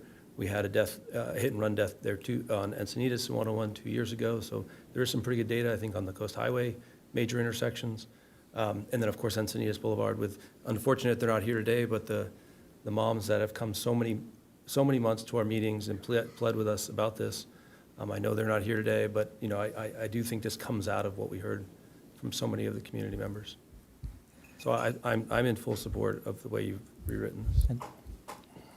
Madam Chair, if I could, I would like to recommend that before deliberation continues, typically public comment is received before deliberation. Typically it's clarifying remarks, then public comment. I think we might be venturing into deliberation at this point, so I would recommend public comment. Okay, thank you very much. So we'll have an opportunity for the commissioners to weigh in after public comment. Is that okay? That's fine. We have 4 public speakers: Jim O'Hara, followed by Scott Campbell, and then Molly Henley.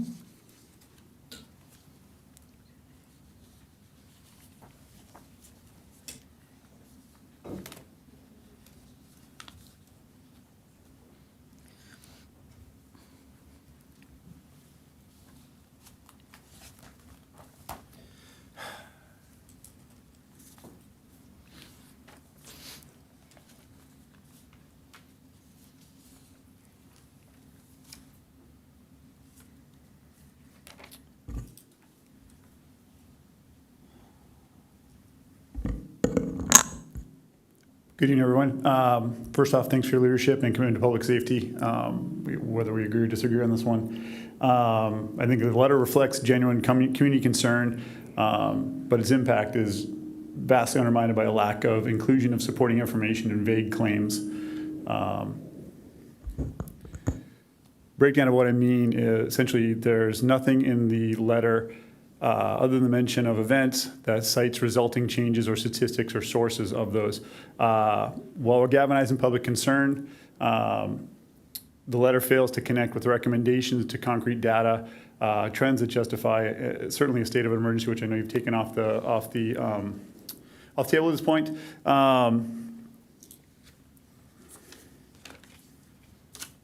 I would say to that point, a question would be, have we spoke with the city's legal counsel on what we can do? I think tonight we've heard you discuss item 10B, and clearly there's a push for 10B predating this meeting.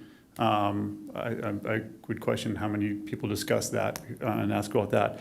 I think when we talk about imminent threat, we talk about emergencies, we talk about imminent threat, we talk about no mitigation, overwhelmed resources to mitigate, the need for extraordinary measures. A lot of things I had prepared before you changed the letter. But in the end, there's really no reason to do what I see here in front of me.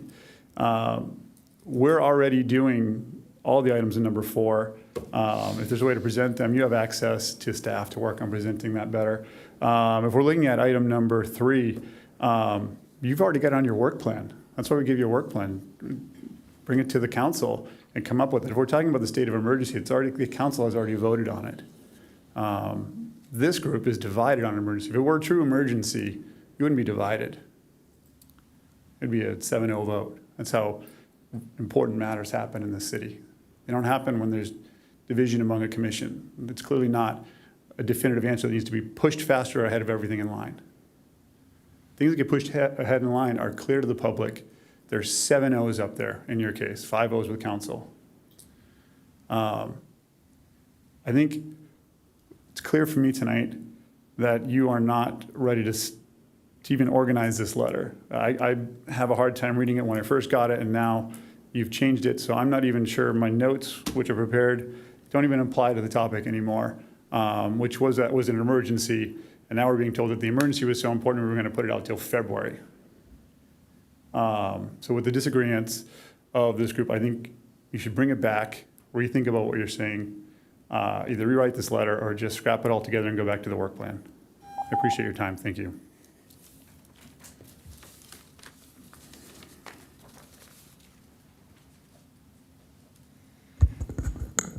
Okay, my name is Scott Campbell, Encinitas District 1. I didn't come here to talk on this subject tonight, but I became inspired over the last, 20 minutes or so.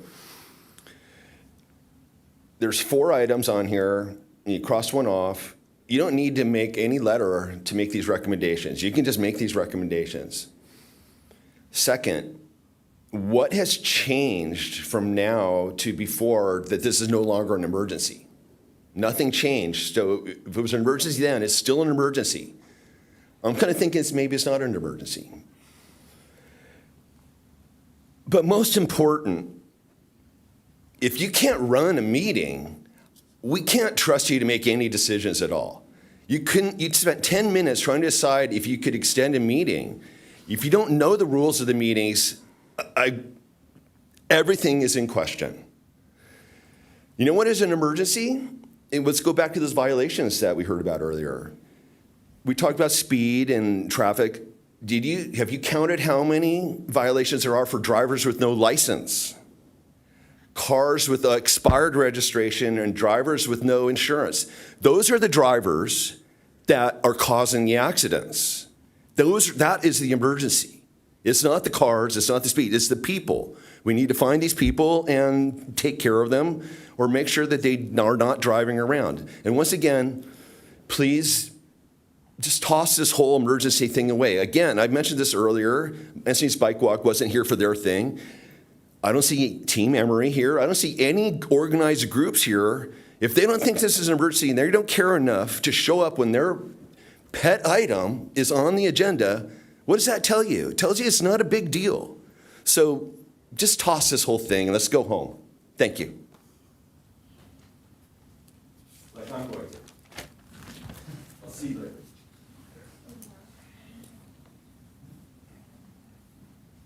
Good evening, Commission. Molly Hitlian, District 2.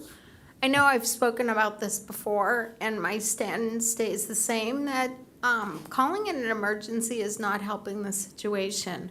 I think you've put together some great ideas. You've got a work plan. You have a subcommittee looking at the red light, speeding cameras. I spoke to that to council a couple of weeks ago as to why did it disappear, what happened, because I too got a red light camera on Encinitas Boulevard ticket. So my question is, you guys as volunteers, and maybe one day I might be on a commission, it's a lot of work. I respect your time. I think you're adding a lot of stuff that really is beyond what your scope is, and I feel I commend our traffic and our council adding all these things that we needed. Traffic enforcement, we haven't had traffic enforcement. We haven't had the extra deputies. We haven't had a lot of things that are now coming to fruition. It is really heartbreaking for the Chilakian family and all the other families that have been affected by a bike or other accident. I think our focus as a team, I'd like to see teamwork up there, and I'm seeing definitely a lot of challenges on opinions, and we can all agree to disagree, but I feel that adding a whole nother complexity of state of emergency, and let's have this big letter to the council because you feel strongly about it. You have a work plan where you have a lot of key items that you can be successful at, and that's what we want. We want the public to come to you and say, oh, we're concerned about XYZ bike lane or whatever bike route to schools. This is the engagement at a more interactive level that I would like to see from the commission. So I'm kind of projecting. But I am frustrated that it's been a long night and we're still talking about the state of emergency, which at this point we should be a state of action. So that's my point. Thank you. Our last speaker is Rachel Graves. Hi, Rachel Graves. I also wasn't going to speak tonight, but I just feel like I need to say a couple things. As you can see, we just showed why you don't start an agenda item with just speakers speaking on something without the information presented to them first, because Councilmember O'Hara would have just spoken to your agenda item that was published, and that wasn't even what you intended to present to us, and you knew that the entire time you were going to allow him to come speak here. So I think that was a little disingenuous. Excuse me? Okay. No, I don't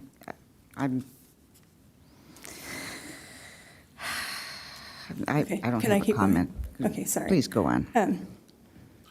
That said, I'm glad you changed the verbiage from emergency. If it were a true emergency, I agree with Councilmember O'Hara that you wouldn't have tried to push this item to February. I also care a lot about the people who want safe streets, the families who have lost children. I lost my brother on our streets, and there's been 4 other people died at the same exact curve. It's a curve where Goodson is putting a driveway right now.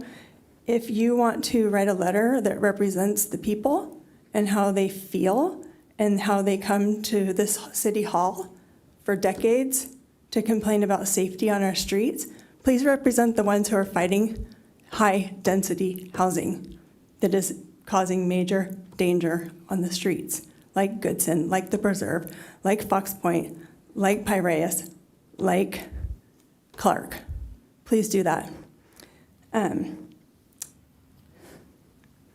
Council or Commissioner Templin, You asked for the locations where they wanted to put the red lights, and now you know where they want to put the red light cameras. School zones.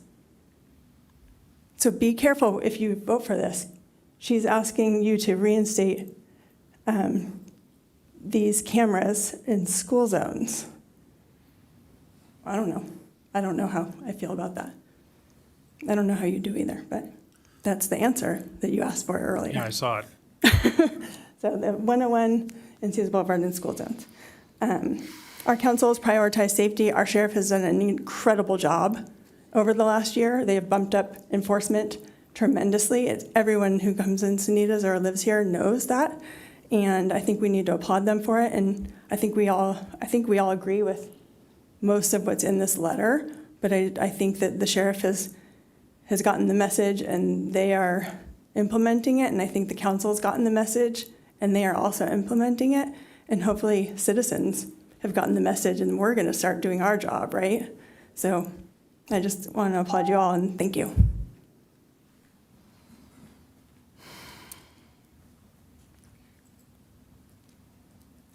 Can I comment on the public speakers? Certainly. I think we've learned a lesson here about doing things right and doing them swiftly and not taking a long time. I'd move we adjourn right now.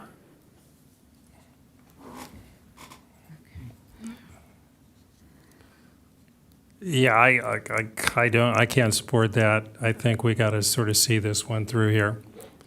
And I know everybody's tired, and I hear the frustration from a lot of the speakers. I guess I shoulder some of the blame for sort of trying to figure out a way to sort of satisfy everybody, which I just think was impossible. But I think we need to just sort of push through and close out on the letter. We've talked about this in multiple meetings already, so let's knock this one out. Yeah. No. In the interest of speed, I have an alternative motion. I move that this whole letter thing be dropped, and we go back to using the work plan.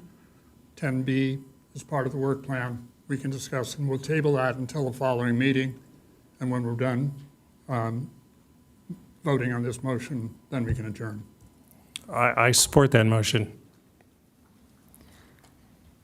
One quick question, Abe, and Councilman O'Hara mentioned it. Did the council directly address the emergency declaration? And because not related to this item at the commission meeting, there were conversations, as I mentioned at the previous discussions. Council has heard about emergency declaration, has heard different arguments and discussions, and it was discussed in length at council. Right. It's not new to council. And any proposal from us to declare a declaration would just go back to them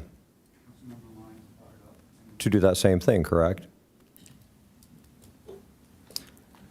So I'd like to add to the record, this was a topic that was brought up by Councilmember Lyons. There was a vote on a declaration of emergency, and it was voted down no. So it has been heard and voted on by City Council. So I know we had a proposal to, what you just said, Ron, to disregard this. I'm not sure if this is seconding it, but just based on that and everything we've learned, the proposal to change it, we have work items. We can add any of these elements to it if we really want to continue pursuing them. But yeah, it doesn't make sense to pursue this letter. We've made our effort. We've heard the public about the conditions that they felt passionate about. We're still going to work on those specific items that we can that will achieve ultimately the same goal of making the streets safer. So. Okay. So I guess my proposal then is to, just, I don't know what we would say about canceling this letter and resuming work plan items related to this concern. And I can support that. There is a motion and a second already motion? for it. Yes. Yeah, there is a motion from Commissioner Medak and a second And a from second. Right. Can we vote on this? Did we have a I seconded second? it. You seconded? Yeah. Okay. Well, let's see if there's any more comments from commissioners. Okay.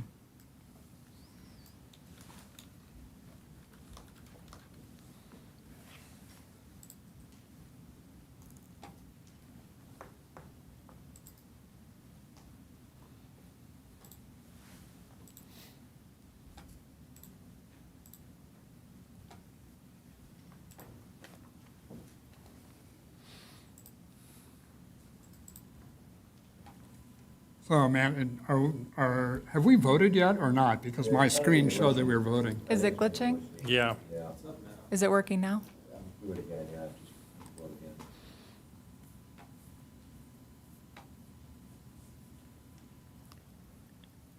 Mine says. What do I have to do? Okay. Motion passes with Commissioners Gross, Thiele, and Johnson voting against. I voted to support what we just discussed. Oh, I'm there, okay, all right. Got it? Sorry, my bad. Okay. Okay. Any other comments before I adjourn the meeting? Yeah, I'd just like to thank the commission for, I know these kind of things are frustrating and we're all a little tired, but I think it's pretty much how you open this all up, the meeting at the beginning. This is just appreciate the chair and everybody's participation and really from the audience as well. I know these meetings can last a long time, so thank you as well. Thank you for those words. Meeting adjourned. Okay. All right.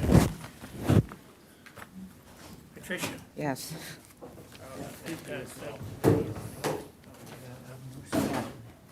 Yeah. 10 years ago, consultant was hired, did a walk. Catherine Lakespear, consultant, manager, I think the consultant's name was Dan. Okay, I was on that walk. He pointed out a lot of the impediments to pedestrian traffic on Encinitas Boulevard. I think you need to talk to Christie and get those breathalyzers for your patrons. Are you talking about this one, the mid? Well, I still believe in freedom. Are you talking about the mid one? Freedom to get on the road with .3. New Encinitas. Well, no. Criticizing my business? Not at all. I just made a little bit of a joke, but it wasn't really a joke. I think it'd be a great idea to make a trip. About what? Yeah, that's Yeah, helpful. yeah. Truck driving It just says cross news, We but walked it's El Camino. down the path.